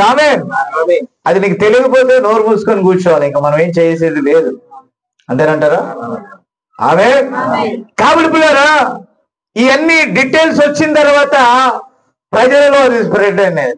ప్రజలు ఏమైంది, వాళ్ళందరూ అన్నారు, ఇదిగో పిల్లలు ఏడ్చారనుకో, కొండ మీద ఉన్న భూషోడుకు పట్టేస్తాను అన్నారు. ఎవరా కొండ మీద ఉన్న భూషోడు? ఎవరా భూషోడు? పిల్లలు ఏడ్చేవాడు కూడా ఆపేశారు. నోవాహుకు పట్టేస్తా, ఎత్తుకుపోతాడు వాళ్ళకి. కానీ వాళ్ళు రక్షణ ఉందనే సంగతి తెలియక జోక్ చేశారు. మా సోదరుల్లో ఒకరికి నేను పత్రికలు ఇస్తే, నేను ఫలానా సంఘానికి, పెద్ద సంఘానికి చెందిన ఇలాంటి నాన్ సెన్స్ పత్రికలు మేము చదవం, మా పత్రికలు కాస్ట్లీగా ఉంటాయి అన్నాడు. కాస్ట్లీ మెడిసిన్ వాడి వెళ్ళిపోయాడు, కిడ్నీలు 2 డ్యామేజ్ అయిపోయాయి. మరొకడు, ఈ బాబన్న పత్రికలు మనం చదవకూడదని, అందుకే పత్రికలు రావడానికి భయపడ్డాను. తీసుకెళ్లి వాగులో వేస్తే హార్ట్ అటాక్ తో చచ్చిపోయి వాగులో పాతి పెట్టారు అతన్ని. ఇంట్లో వాళ్ళకి అందరూ చచ్చిపోయారంటే, తండ్రి చనిపోయాడు, అమ్మ కూడా చనిపోయిందా? వద్దులే, చనిపోవాలని నేను కోరట్లా, దేవుడు క్షమించునుగా. వాక్యాన్ని నమ్మండి, దేవుడు మిమ్మల్ని బ్రతికిస్తాడు. ఎవరు నశించాలని నేనైతే కోరలా, వాళ్ళకు వాళ్ళే తెచ్చుకున్నారు. నేను నువ్వు వాక్యాన్ని నమ్మలేదా, సత్తావు అనలా. నా మాట విన్నారా? ఐజాక్ గారు నష్టం జరిగి 2 ఏళ్ళు అయింది. 2 ఏళ్ళ నుంచి నా నోరు చాలా అదుపులో పెట్టుకుంటున్నా, ఎవరి గురించి నేనేం అంటలా. ఏంటంటే జరుగుతున్నాయి లేనిపోను వల్ల. అందుకని ఎందుకు వచ్చిన వల్ల దేవుడు క్షమించను గాక ఇదే మంత్రం చదువుతున్నా నేను. దేవుని స్తోత్రం కలుగును గాక. ఏ పేరు? ప్రతాపుని క్షమించను గాక, మోహన్ని క్షమించను గాక, దానం గారిని క్షమించను గాక. నేను దానం గారు నువ్వు వాగ్గట్టునుంటావు వల్ల, నువ్వు వాక్యం చెప్పకపోతే మీ వాళ్ళందరూ వాగ్గట్టునుంటారన్నా, అంతేకాదు నువ్వు వెళ్ళి వాగ్గట్టునుంటావు అన్నాను. అలా దేవుని స్తోత్రం కలుగును గాక. వాగంటే జనాలకి రికార్డ్ అయిన వాళ్ళకి అర్థం కాదు. వాగంటే ఆ లింగంగుండ్రులో సచిన వాళ్ళందరూ కొట్టుకెళ్ళిపోయి వాగ్గట్టును పెడతారు. అక్కడ సమాధుల తోటలు లేవు, అంతేనా? ఈ సమాధులన్నీ కూడా వాళ్ళు పండించే రాగి, సజ్జ, వాటికి ఎరువులుగా పనిచేస్తున్నాయండి. మీరు ఎవరు మాట్లాడలేదు కాబట్టి ఎరువు దెబ్బ అయిపోయారు. దేవుని స్తోత్రం కలుగును గాక. కాబట్టి ఈ వాక్యమును త్రోసివేస్తే నష్టపోతారని నేను చెప్పవసరంలా, వాక్యమే చెప్తుంది. హల్లెలూయా. కాబట్టి వారిని చూసి ఎగతాళి చేశారు. వాడ అక్కడ ఉండగానే ఆ 120 సంవత్సరాలు గడిచిపోయాక వాడను చూస్తానే మునిగిపోయారు. రక్షణను చూస్తూనే మునిగిపోయారు, నశించిపోయారు. ఆ దినమున జలప్రళయం అయితే, ఆ తర్వాత దేవుని వాక్య దేహమైన రక్తం అయితే, ఈ రోజు పరిశుద్ధాత్మ కార్యమయ్యో, పరిశుద్ధాత్మ ద్వారా ఇవ్వబడిన వర్తమానమును నీవు దాన్ని పోగొట్టుకోకూడదు. కాబట్టి ప్రియమైన దేవుని బిడ్డలారా, మీరు దయచేసి వినాలి. ఎవరో ఒక వ్యక్తి దేవుని వాక్యాన్ని నమ్మి, నా మాట విన్నారా, విశ్వసించి దేవునికి ప్రార్థిస్తే, లేక దేవుని సేవకుడు ప్రార్థిస్తే తగ్గుతాడని నమ్మితే దాన్ని ఎగతాళి చేసేవాళ్ళు చాలా మంది ఉంటారు. ఇటు ఎవరికి ప్రార్థన చేసావు నువ్వు? కొన్నిసార్లు దేవుడు పర్మిషన్ ఇచ్చి ఒమేగా హాస్పిటల్కి వెళ్ళి నాని వాళ్ళ మామగారి కోసం ప్రార్థన చేయమన్నాడు. క్యాన్సర్ ముచ్చెత్తేసింది. కాబట్టి మరొక దగ్గరికి వెళ్ళినప్పుడు కృప చాటున ప్రార్థన చేయమన్నాడు. నీ కృప చాలు అన్నాడు, అంతే. ఒకరు బ్రతికారు, ఒకరు చనిపోయారు. నా మాట విన్నారా? నా ప్రియమైన దేవుని బిడ్డలారా, ఈ రోజు దేవుడు చేస్తాడంటే చాలా మంది నమ్మట్లా.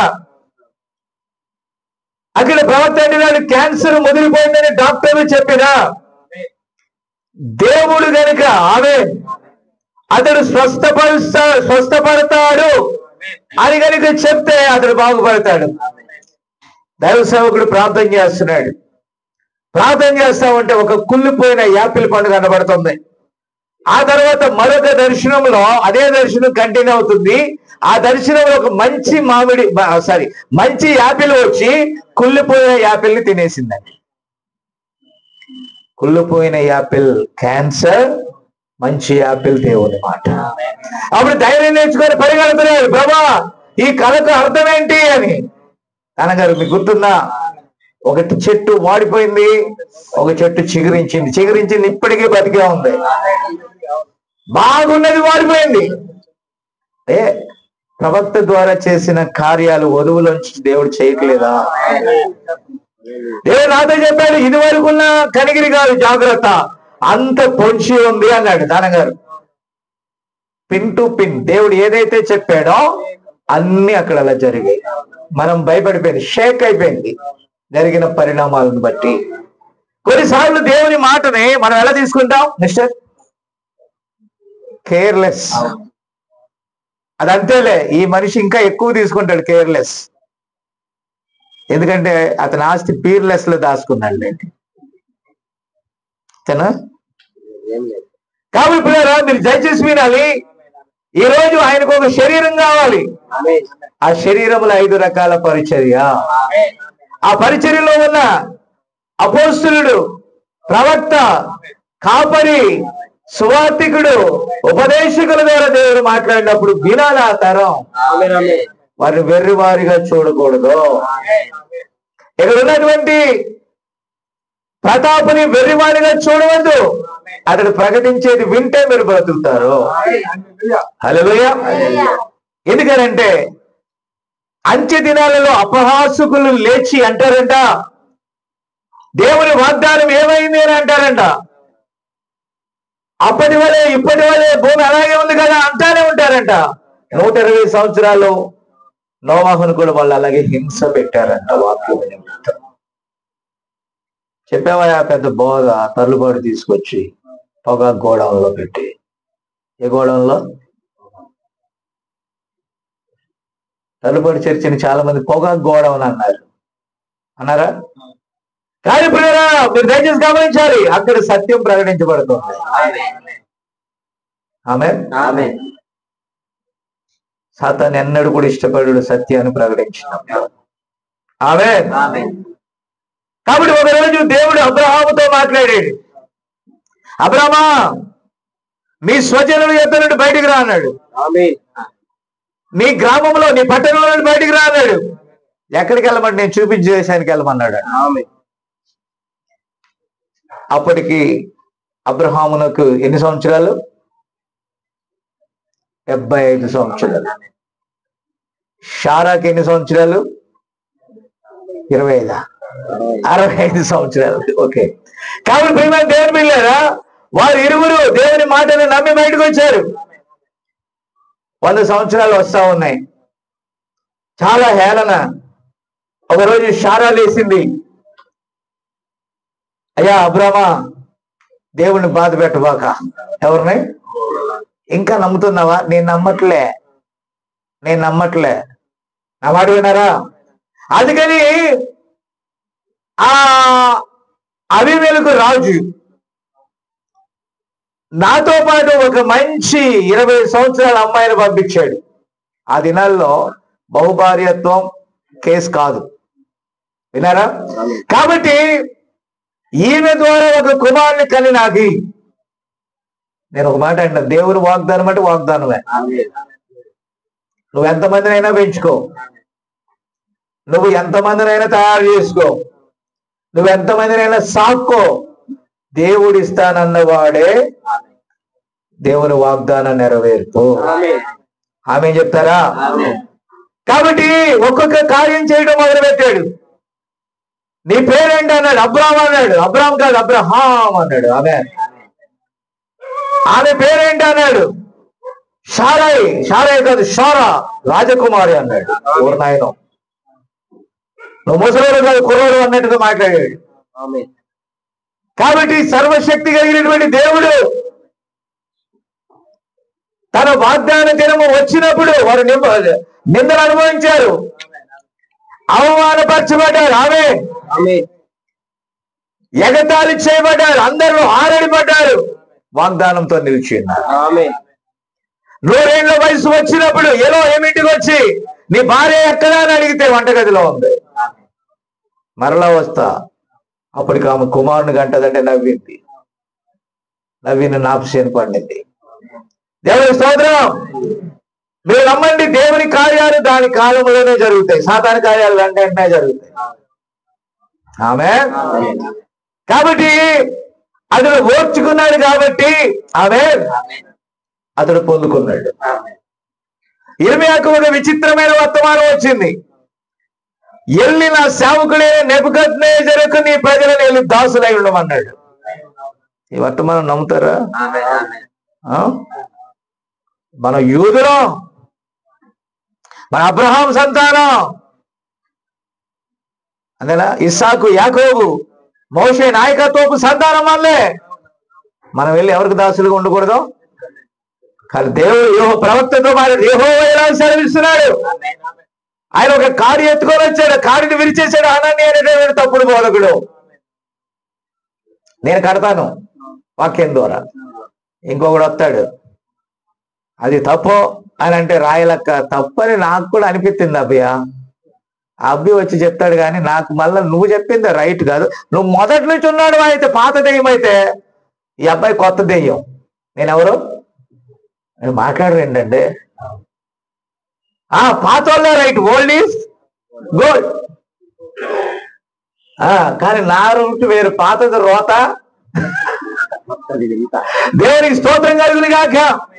అది వింతైన బోధ, దేవుని స్తోత్రం. అయితే అది లేఖనంలో ఉన్నది. ప్రతి బోధ లేఖనము రుజువు చేయాలి. హల్లెలూయా.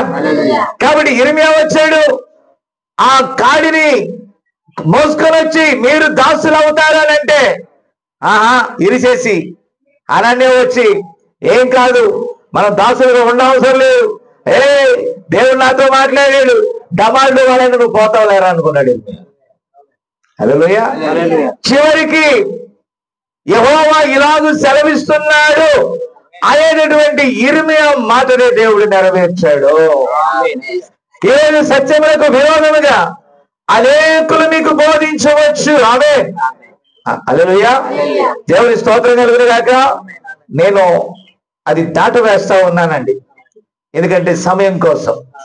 కాబట్టి ప్రియమైన దేవుని బిడ్డలారా, ప్రవక్త ఒక రోజు ఏమన్నాడు తెలుసా? అయ్యా, నువ్వు పలానా వాళ్ళ కోసం ప్రార్థించావు కదా, ఆ బిడ్డ కొద్ది రోజులు చచ్చిపోయాడయ్యా అంటే, ప్రవక్త ఎవరో తెలుసా? 10,000 మంది చచ్చినా నువ్వు ప్రార్థించమన్నాడు కాబట్టి నేను ప్రార్థిస్తానే ఉంటా. సాధారణాన్ని హేళన చేసిన, అవమానపరిచిన బాబు ప్రార్థన చేసినా కూడా ఫలితం లేకపోయినా వాగ్దానాన్ని మాత్రం ఎత్తుతానే ఉంటా. కొందరు విషయం అవమానపరిచిన వాగ్దానాన్ని ఎత్తుతానే ఉండాల. హల్లెలూయా. దేవుని స్తుతి కలుగును గాక. కాబట్టి పిల్లల గొడ్రాలని ఎగతాళి చేసిన శారా బిడ్డలను కనే స్థానంలో దేవుడు పెట్టాడు. దేవునికి స్తోత్రం కలుగును గాక. కాబట్టి ప్రియమైన దేవుని బిడ్డలారా, మీరు దయచేసి గమనించాలి. బైబిల్లో క్రిస్మస్ టైంలో తెగ చెప్పే వాక్యాన్ని ఒక దాన్ని మీకు చూపిస్తా. యెషయా గ్రంథంలో 7వ అధ్యాయము 14వ వచనం తర్వాత చదవండి. యెషయా గ్రంథము 9:6 తర్వాత చదవండి. కన్యక గర్భవతి కుమారుని కంటుంది అని దేవుడు ముందుగానే ప్రవచించాడు. ఆమె చెప్తారా? ఒక యవనస్తురాలు ఉంది, ఆమెకి 18-20 సంవత్సరాల లోపే. నా మాట వినపడుతుందా? ఆ యవనస్తురాలు తన వంతులో ఆ ఆలయంలో ప్రార్థన చేస్తా ఉంది. హల్లెలూయా. ప్రార్థన చేస్తామంటే దూత అయిన గాబ్రియేలు వచ్చింది. గాబ్రియేలు దూత వచ్చి దయాప్రాప్తురాలా నీకు శుభము అంది. అరే నాకేంటి, అప్పటికే ముగ్గురు ప్రవక్త అంటాడు, 3-4 పిల్లలు తండ్రిని. ఈమె చాలా బీదరాలు. ఎవరిని పెళ్లి చేసుకుంది తెలుసా? దేవుడి ప్రణాళికలో ఒక భాగం, దావీదు వంశీయుడైనటువంటి ఆమె. నా మాట అర్థమవుతుందా మీకు? దావీదు వంశీయుడైనటువంటి యోసేపుతో వివాహం నిశ్చయమైంది. యోసేపు భార్య లేదు, ఇప్పుడు ఈ మరియను ఇవ్వటానికి వారి తల్లిదండ్రులు అంగీకరించారు. ఇవ్వటానికో వదిలించుకోవటానికో నాకు తెలియదు, కానీ యథార్థవంతులు అయి ఉంటారు బహుశా. కాబట్టి యేసేపుకి ఇవ్వటానికి, యేసేపు నీతిమంతుడు ఉంది బైబిల్లో. అతడు వెనకాల ఎంతమంది పిల్లలేరా? నథింగ్. అతడైతే నీతిమంతుడే. వివాహం నిశ్చయమైన తర్వాత వారి వివాహములో వారి ఏకము కాకముందే ఆమె గర్భవతి అవుతుంది. ఇక్కడ ఈ వర్తమానం నేను నీకు తీసుకొచ్చా. ఏంటి ఆ శుభ సమాచారం?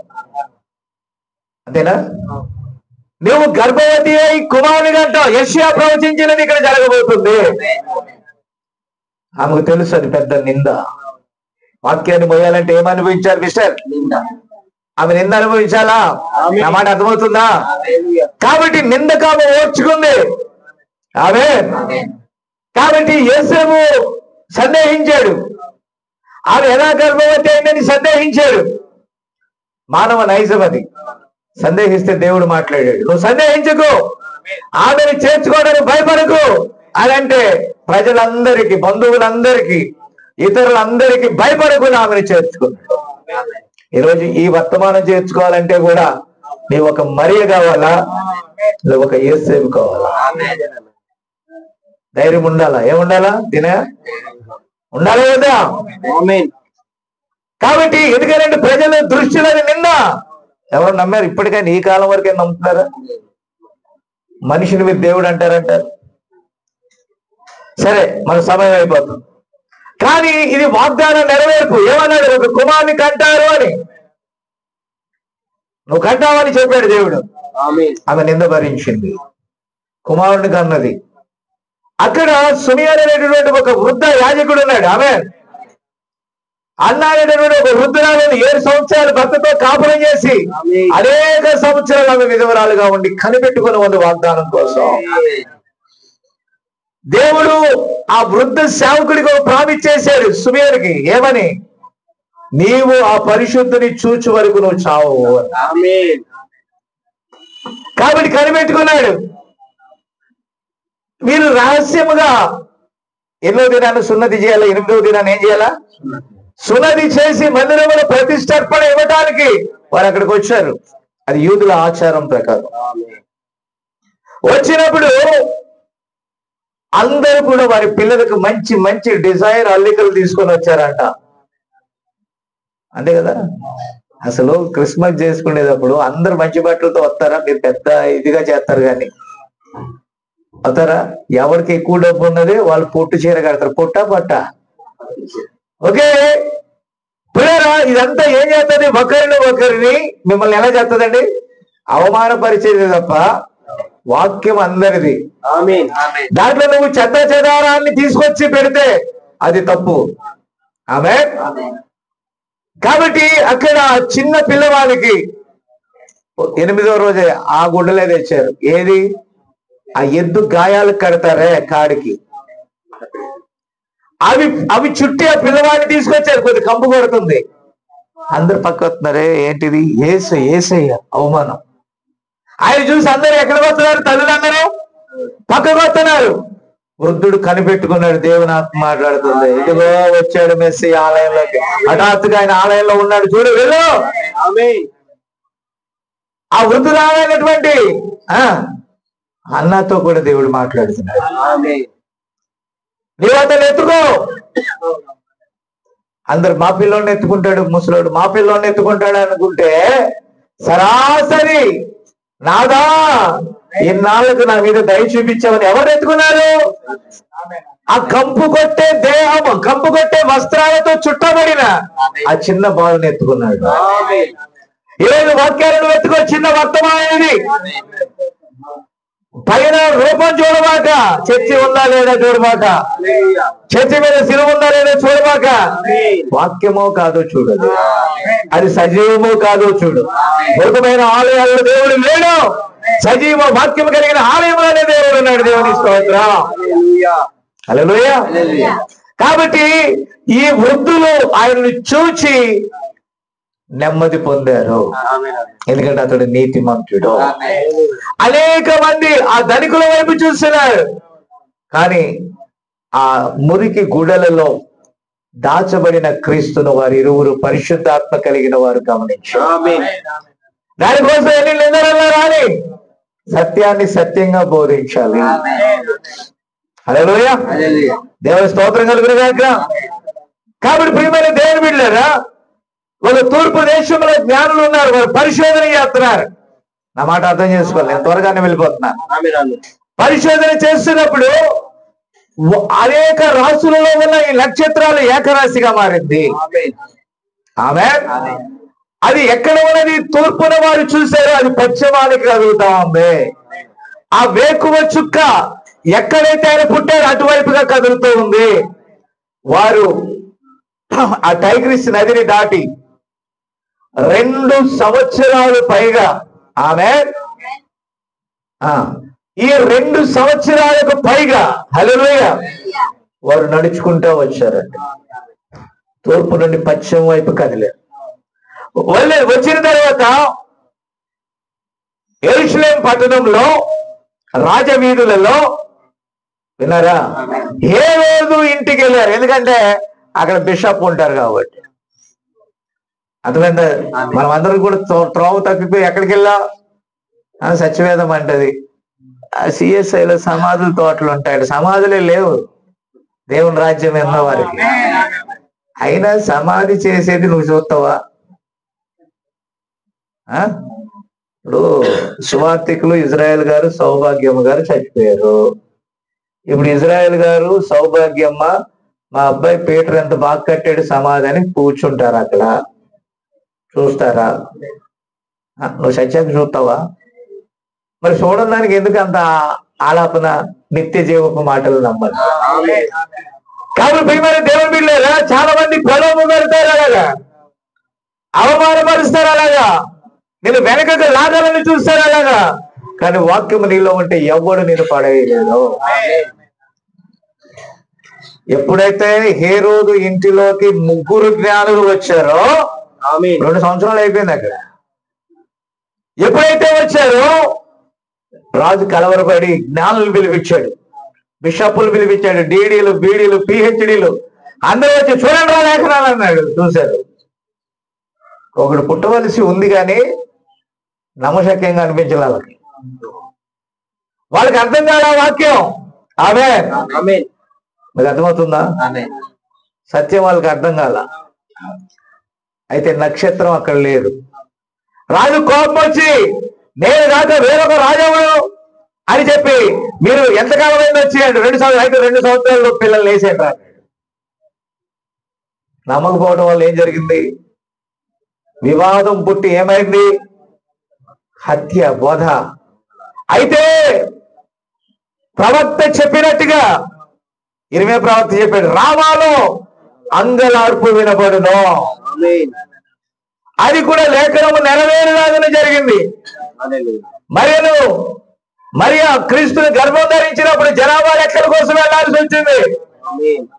దాని ద్వారా ఆయన ఏ బెత్లెహేములో పుట్టాలన్నాడో నజరేతులో నుండి బెత్లెహేములో పుట్టడానికి మార్గం ఏర్పడింది. దేవుని ప్రేమించు వారికి మేలు కొరకే సమస్తము సమకూడి జరుగుద్ది. హల్లెలూయా. కాబట్టి వాక్యం కొరకు వారు ఇబ్బందులు పడ్డారు. ఆ టైగ్రిస్ నదిని దాటి వచ్చారు. అయితే వారు పొరపాటున వేరే చోటుకి వెళ్ళారు. అయితే ఆయన ఒక చిన్న కుటీరంలో ఉన్నాడు. పశువుల పాకలో కాదు. అప్పుడు జ్ఞానంలో వచ్చింది పశువుల పాకలో కాదు. వారు అక్కడ చేరుకోవడానికి 2 సంవత్సరములు పట్టింది. పశువుల పాకలో ఆయన చూసి ఆరాధించింది ఎవరో తెలుసా? గొల్లలు. బైబిల్ని తికమక చేస్తారగా పుట్టినమ్మటే వెళ్ళి చూసింది ఎవరండి? ఎందుకు గొల్లలు చూసేది తెలుసా? గొర్రెలకి దేవుడు కనబడతాడని కాదు. గొర్రెల కాపరికి, వినరా, వాళ్ళ కాపరులు యేసుక్రీస్తు లోక పాపములు మోసుకొని పోయే గొర్రె పిల్ల. అందుకు వాళ్ళు వచ్చి ఆరాధించారు. ఆమేన్. కాబట్టి ఇదంతా చెప్తే చాలా టైం పడుతుంది. అయితే వాక్యము కోసం వారు నిందించబడటానికి నిలిచారు కాబట్టి, ఆమేన్, నిలిచారు కాబట్టి దేవుడు వారి పక్షాన కార్యం చేశాడు. యేసు ప్రభు పుట్టడానికి 6 నెలల ముందు యోహాను వచ్చాడు బాప్తిజం ఇచ్చేవాడు. ముసలోళ్ళండి ఎవరు?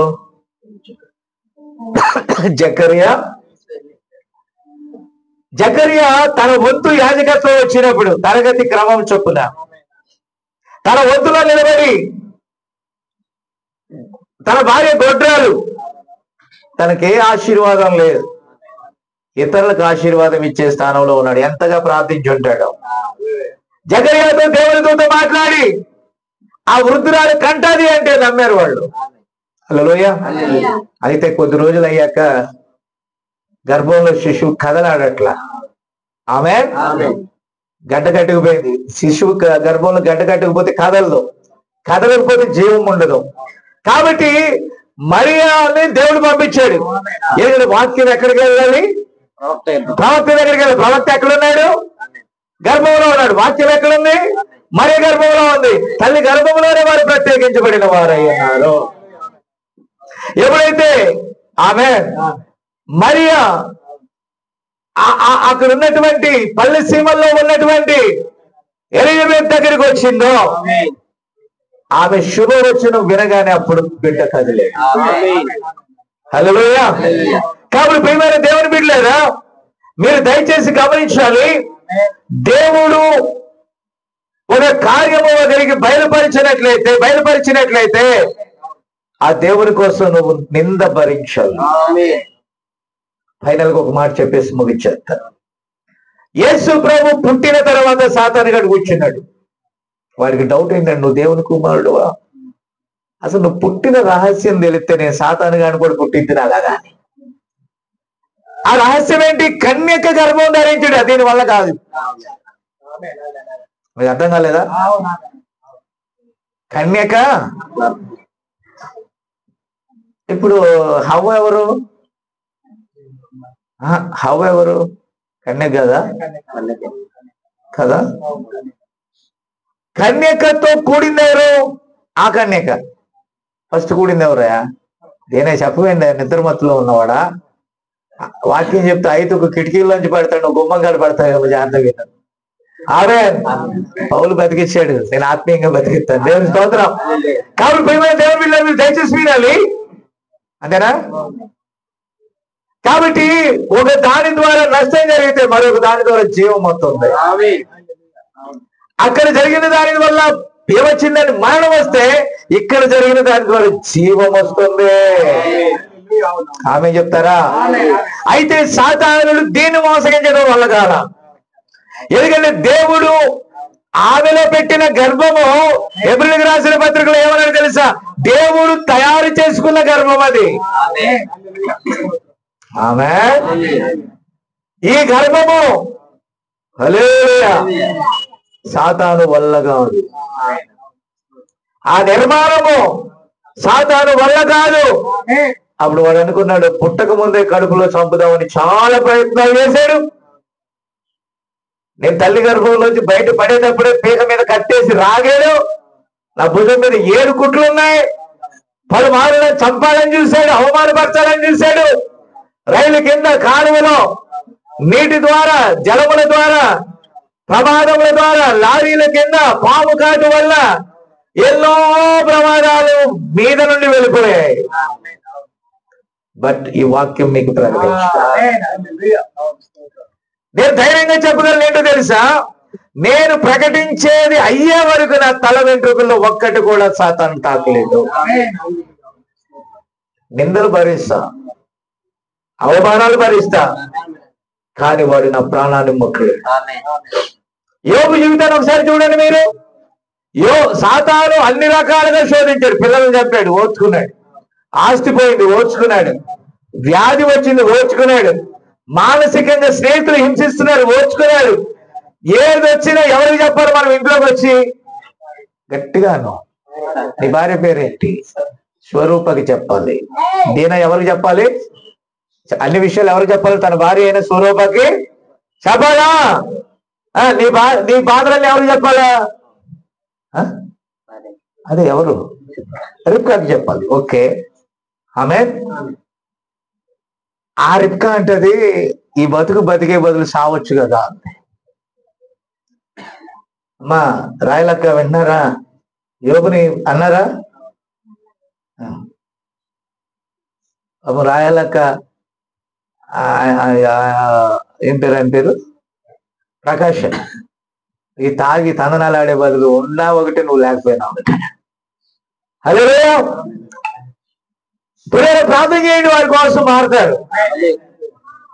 మనం అనుకుంటాం వాళ్ళు పోతే తేలిగ్గా ఉంటారు, ఉండలేరు.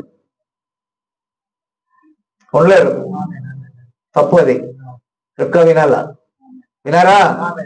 కాబట్టి ఏమన్నది, నువ్వు తిట్టి చచ్చిపో అంటే ఏమేం చేస్తుంది చచ్చిపోతే? ఏమన్నదండి? యోబు భార్య ఏమంది? దేవుణ్ణి దూషించి చావంది. నువ్వు మంచిదానివే మై డియర్ హనీ, నువ్వు మంచిదానివే, కానీ మూర్ఖురాలు సాతాను ఉందే, దానితో జతకట్టి మాట్లాడుతున్నావు. దానిలాగా నువ్వు మాట్లాడమాక, ఆమె అని ఆమెను ఏం చేశాడండి? వారించాడు. కాబట్టి ఈ రోజు కూడా వాక్యం నిమిత్తం నీకు అనేక నిందలు, చివరికి నీ ఇంట్లోనే నీకు నింద రావచ్చు, నీ భార్యతో నింద రావచ్చు, పిల్లలతో నింద రావచ్చు, బంధువులతో నింద రావచ్చు. Be still. నువ్వు దాని వాక్యంతో నిలబడితే తిరిగి రెండంతల ఆశీర్వాదాలు. కాబట్టి ప్రియరా, మీరు గమనించాలి, యేసు ప్రభు దగ్గరికి సాతాను వచ్చాడని, నువ్వు దేవుని కుమారుడు అయితే అవమానాన్ని తట్టుకోలేక ఒక రోజు మరీ అంది, నేను నీ తండ్రి ఎంత వెతుకుతున్నాం. ప్రజలు మర్చిపోయారు అనుకున్నా. ఆలయంలో బాబు తినయ కొంచెం ఓపిక పట్టు, జుట్టు కూడా ఊడిపోతుంది, గుండె వచ్చేస్తుంది, నా మాట వినాలా, అంతేనా? నేను నీ తండ్రి ఎంత బాధపడుతున్నామో అని అంటే, ఎవరు నా తండ్రి అన్నాడు? ఓ స్త్రీ, ఓ విమెన్, ఎవరు నా తల్లి, నా తండ్రి? నేను నా తండ్రి పనుల మీద ఉండాలని నీకు తెలియదా? ఆమెకు తెలుసు ఈయన ఏ గర్భమో, ఆమెకు తెలుసు ఎలా పుట్టాడో, ఆమెకు తెలుసు ఇతడు ఎవరు కుమారుడో. అయితే లోకానికి నిందకు భయపడి ఆమె ఏం చేసింది? యేసేపును తండ్రి అని గట్టిగా ప్రశ్నేస్తుంది. ఒప్పుకోవాలి ఆయన. పేరు మాత్రమే, ఏది? దావీదు వంశములో పుట్టాలనే పేరు మాత్రమే. నా పాయింట్ అర్థం కావట్లేదు మీకు? అంతేగాని కాదు, ఆయన నీ తండ్రి కాదు, నా తండ్రి కాదు అన్నాడు ఆయన. దేవుని స్తోత్రం, హల్లెలూయా. కాబట్టి ప్రియమైన దేవుని బిడ్డలారా, చివరికి ఆయన పుట్టాడు. ఆయనకి 30 సంవత్సరాల వయసు వచ్చినప్పుడు బాప్తిజం తీసుకున్నాడు. 40 దినాలు ఆయన బాప్తిజం పొందిన వెంటనే ఉపవాసం ఉండి ప్రార్థన చేశాడు. ప్రార్థన చేసి సాతాను కూడా చేయమన్నాడు తెలుసా? నువ్వు దేవుని కుమారుడు అన్నాడు. ఎందుకంటే ఆ గర్భంలోంచి అతను ఎలా వచ్చాడో అది ప్రవక్త బయలుపరిచేదాకా, ఆ యెహోవాయే యేసుక్రీస్తు అని చెప్పేదాకా ఈరోజు సాతాను కూడా తెలియదు. సాతానుకు ఆయన తెలుసు, ఆయన ఎవరో తెలుసు, కానీ ఆ రహస్యాన్ని చెప్పాలని కోరాడు. అది తన పిల్లలకే తప్ప ఎవరికి తెలియదు. ఆమేన్. ఇప్పుడు ఆయనను దేవుడు పంపినప్పుడు ఈ శ్రమలన్నీ నీకుంటే ఓర్చుకుంటావా? నింద భరిస్తావా? భరిస్తానన్నాడు. ఇప్పుడు ఆ సిలువ ఎవరి మీద పెట్టాడు? రిబ్కా ఏ మీద పెట్టాడు? ఆయన భరించి ఆయన మరణం చేయించి తిరిగి లేశాడు. మీరు భరిస్తే నిత్య జీవాన్ని మీరు పొందుకుంటారు. Be still. తప్పకుండా ఓపిక కలిగి ఉండండి. వాక్యం నిమిత్తం నింద వస్తుంది, ఆర్థిక ఇబ్బందులు వస్తాయి, శోధనలు వస్తాయి. జయించిన వారిదే సింహాసనం. దేవుడు ఏమన్నాడు? నా పక్కన కూర్చోాలా, అటు కూర్చోాలా, నాతో కూర్చోన్నాడు. ఎంత గొప్ప భాగ్యం అండి అది. ఆమె. కాబట్టి ఏమన్నాడు తెలుసా? యేసు ప్రభుని ఏమన్నాడు తెలుసు? సాతాను ఏమన్నాడంటే, నీవు నాకు మొక్కితే ఈ లోక రాజ్యాలు నీకు ఇస్తానన్నాడు. చాలా మంది ప్రతాప్ కోసం నాకు ఫోన్ చేస్తాయి, మాస్టర్సే ఫోన్ చేసి, మీ ప్రతాప్ని మా దగ్గర పంపకూడదు, ఏం చేయాలంట? ఎందుకు అన్న, చర్చి కట్టిస్తాం, బోర్ వేయింతాం. వాళ్ళ అమ్మగారు చూడండి ఎంత ఆసక్తితో చూస్తుందా, నరకానికి పంపుతాం అంటున్నారు. ఏమంటున్నారు? రిబ్కాకు కూడా ఆశ కలిగితే తల్లి కన్నా కలగాల, భార్య కన్నా కలగాల. ఎందుకంటే వారి ఇరువురు కూడా ఎవరై ఉన్నారు? స్త్రీ స్త్రీలు ఎలాంటి వారు? బలహీనమైన ఘటాలు. ఆమె చెప్తారా? కాబట్టి నా ప్రియమైన దేవుని బిడ్డలారా దయచేసి వినాలి. హల్లెలూయా. ఏమే? కాబట్టి వారు దేవుని వాక్యంతోనే నిలబడాలి. జయించిన స్త్రీలు పునరుద్ధానము ద్వారా తమ భర్తలను పొందుకున్నారు. ఇప్పుడు సాధారణంగా నీవు నాకు బ్రతికి లోక రాజ్యాలను ఇస్తానంది. దేవుడు ఏమన్నాడు తెలుసు? మనుషుడు రొట్టె వలన మాత్రం కాదు. వాళ్ళు రొట్టెలు చేసుకొని తినమంటే ఒప్పుకోలా, మొక్కమంటే మొక్కల, నీ దేవునికి నువ్వే మొక్కాలన్నాడు. అద్భుతాలు చేయన్నాడు. ఆయన అద్భుతాలు చేయలేడా? రాళ్ళు రొట్టెలుగా చేయలేడా? ఆయన నోటి మాట ద్వారా మంచును మన్నాగా మార్చిన దేవుడు, ఆకాశమును చీల్చి ఆహారాన్ని ఇచ్చిన దేవుడు, బండలు చీల్చి నీళ్ళు ఇచ్చిన దేవుడు, సముద్రాన్ని చీల్చి దారిచ్చిన దేవుడు. ఆయన అద్భుతాలు చేయలేడు. ఆ యెహోవాయే ఈ యేసుక్రీస్తు. చేయలేడా? సృష్టించలేడా సృష్టికర్త? అదే. కానీ వాడు చెప్తే చేయడు, సాతాను చెప్తే చేయడు. భయంకరమైన నిందలు మోసాడు ఆయన. బయల్జెబూలు అన్నారు, పాపం వల్ల పుట్టినవాడు పాపరహితుడు, పాపం వల్ల పుట్టినవాడు అన్నారు.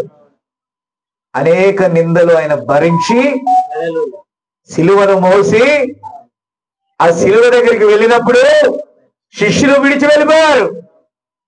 అనేక మంది విడిచి వెళ్ళిపోయారు.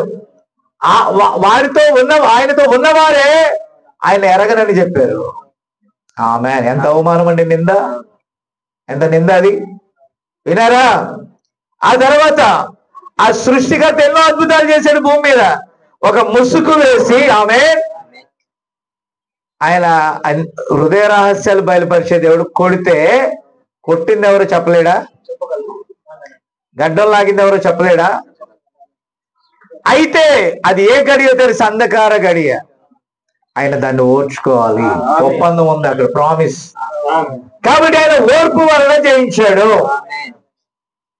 ఆమె ఇక సిలువ మీదకి ఎక్కించారంట. ఎడం పక్కన ఒక దొంగ ఉన్నాడు. నా మాట వింటున్నారా? ఆ వాడంటాడు, వాళ్ళకు దూరి అపవాది చివరి వరకు ఆయన్ని హింసించిందండి. విన్నారా? ఏమన్నాడు? నువ్వు దేవుని కుమారుడు అయితే నేను నువ్వు రక్షించుకొని మమ్మల్ని కూడా రక్షించని అడిగాడు. ప్రభు మౌనంగా ఉన్నాడు. ఇతడు ఏం చేయించున్నాడు? ఇతడికి కుడి పక్కన ఉన్న వాడికి వివేచన వచ్చింది. మనం అదే అపరాధంలో మరణానికి తగిన పాపం మనం చేశాం. ఇతడు చేయలే. ఇతడు ఏ పాపం చేయడు. అయితే ఒకటి తెలిసిందండి. అదేంటో తెలుసా? అతడు ఆయనకు ఒక రాజ్యం ఉందని, ఆయన రాజ్యంతో వచ్చినప్పుడు నన్ను జ్ఞాపకం చేసుకోవాలి. చెరలో యేసేపు చెరలో ఉన్నప్పుడు ఇద్దరు, పానదాయకుడు, పక్షకారుడు, ఇద్దరు కలలు కన్నారు. అయితే ఒకడు చనిపోయాడు, ఒకడు బతికాడు. ప్రతిదీ సూచన. దేవుని స్తోత్రం కలుగును గాక. కాబట్టి ఇన్ని నిందలను ఆయన భరించాడు. సమాధి చేయబడ్డాడు. చెరలో ఉన్న ఆత్మలకు బోధించాడు. తిరిగి బయటకు వచ్చాడు. చెరగా ఆయన తీసుకొని వెళ్ళిపోయాడు. ఆ 3వ దినమున ఆయన తిరిగి లేచి నేను మరలా మీ యొద్దకు వస్తానని ఆయన చెప్పాడు. నేను వచ్చి నా యొద్ద ఉండటానికి మిమ్మల్ని తీసుకుని వెళ్ళిపోతానని ఆయన ప్రామిస్ చేశాడు. ఈరోజు ఏ దినాల్లో ఉన్నాం మనం? ఎత్తబాటు దినాల్లో ఉన్నాం. పిల్లవానిగా మార్చే దినాలు కాదు, ఉయ్యాల్లో వేసి ఊపే దినాలు కాదు, ఇంకొక దినాలు కాదు. ఇది ఏ దినాలు అయి ఉన్నాయనంటే ఎత్త రాప్చర్ డేసి. అనేక మర్మాలు ఉన్నాయి. ఈ మర్మాలన్నిటినీ నమ్మని ఈ తరపు ప్రజలు ఈ వర్తమానం మీద నిందలు వేస్తున్నారు. ఈ వర్తమానాన్ని అవమానకరంగా మాట్లాడుతున్నారు. దాన్ని ప్రకటించే వారిని చేర్చుకోవద్దని చెప్తా ఉన్నారు. అయ్యా, లేఖనములు లేకపోతే నువ్వు ఆ పని చేయి అంటే ఈ గుడ్డివారు లేఖనాలను కూడా చదవనివ్వకుండా, వాక్యాన్ని వారిని విననివ్వకుండా ఏం చేస్తున్నారు? అడ్డుకుంటున్నారు. ప్రతి కార్యంలో కూడా ఆ నింద భరించాల్సిందే. ఆమె ఇక్కడే వర్తమానికుడు ఆ నింద భరించి మనకిచ్చాడు. ప్రభు రాకడ వరకు దాన్ని మనం భరిస్తూ శిబిరము వెలుపలకు వెళ్ళిపోవాలి. దేవుని స్తోత్రం కలుగును గాక. మధ్యాకాశంలోనికి మనం వెళ్ళు వరకు ఓర్పుతో ముందుకు సాగాలి. వీరందరూ ఓర్చుకొని ధన్యులయ్యారు. వాక్యము నిమిత్తం నీ కలిగే నిందలలో ఓర్చుకొని వాళ్ళు ఇంకా నీ ఎదుట నిన్ను ఉద్రేకపరచడానికి చాలా చేస్తారు. అందరి ఇళ్ళకి స్టార్లు ఉంటాయి, నీ ఇంటికి స్టార్ ఉండదు. అందరి ఇళ్ళల్లో ఆ స్టార్ ఉంటుంది, మెగా స్టార్, సూపర్ స్టార్లు కూడా ఉంటారు. ఏ స్టార్లు ఉంటారు? నీ ఇంటిలో ఒకే ఒక స్టార్ ఉంటాడు, మార్నింగ్ స్టార్, వాక్యపు స్టార్ ఉంటాడు. ఆమె అది నీ హృదయంలో కలిగి ఉంటావు ప్రత్యక్షత. ఆ గడియలో ప్రత్యక్షపరచబడిన వాక్యాన్ని నమ్మావు కనుక ఆకాశములో నక్షత్రాల వల్ల మీరుంటారు. ఆయన కుడి చేతుల వల్ల 7వ నక్షత్ర వర్తమానము క్రింద మనం ఉన్నాం. రుజువు చేయబడిన వాక్యం క్రింద మనం ఉన్నాం. పునరుద్ధానంలో మనం తిరిగి లేస్తాము చనిపోతే. అలా కానట్లయితే ర్యాప్చర్ లో మనం ఆయనతో కూడా ఎత్తబడతాం. అదే మీరు ఓర్పుతో సహిస్తే, కొద్ది కాలం మీరు ఓర్పుతో ఉంటే ఒక దినాన విమోచించబడిన జనులు శ్రేష్టమైన దేశంలో ఉంటారు. అది పరలోక పట్టణం. ఆమె అటు కృప, అటు దీవెన దేవుడు మీ అందరికి అనుగ్రహించును గాక. ప్రార్థన చేద్దాం. ప్రేమగల మా తండ్రి, పరిశుద్ధుడు అయిన దేవా, నీ కొందనాలు నాయన. ఈ రాత్రికాల సమయంలో ప్రభు నీ బిడ్డలతో మీరు మాట్లాడారు. వాక్యము నిమిత్తము నింద అనే వర్తమానమును నాయన నీ పిల్లలకు మీరు ప్రకటించారు. ఇంకెన్నో విషయాలు ఉన్నాయిగా, సమయము సంకుచిత తత్వమును బట్టి కొద్దిలో మేము ముగించాం. ఈ దినమున నేను బయలుదేరి ఆయన చెన్నై వెళ్ళాలి, ఈ బిడ్డలు ప్రకాశం జిల్లా వెళ్ళాలి. అలాగే ఎక్కడైతే కొందరు నష్టపోయారో వారిని కూడా వాదార్చండి ప్రభా. గాయపడిన డేవిడ్ ని స్వస్థపరచండి. ఇక్కడ ఉన్నటువంటి నీ బిడ్డలందరినీ చేతులకు అప్పగిస్తున్నా. వాక్యములన్నీ పట్టుకొనుడు గాక. ముఖ్యంగా నాయన జగత్ పునాది వేయబడక మునిపే గొర్రెపిల్ల జీవ గ్రంథములు ఎవరైతే ఉన్నారో వారు దాన్ని స్వీకరించుదురు గాక. మహిమ నీకే, ఘనత నీకే, ప్రభావములు నీకే ఆరోపిస్తూ యేసుక్రీస్తు నామమున అడిగించున్నాము. ఆమేన్.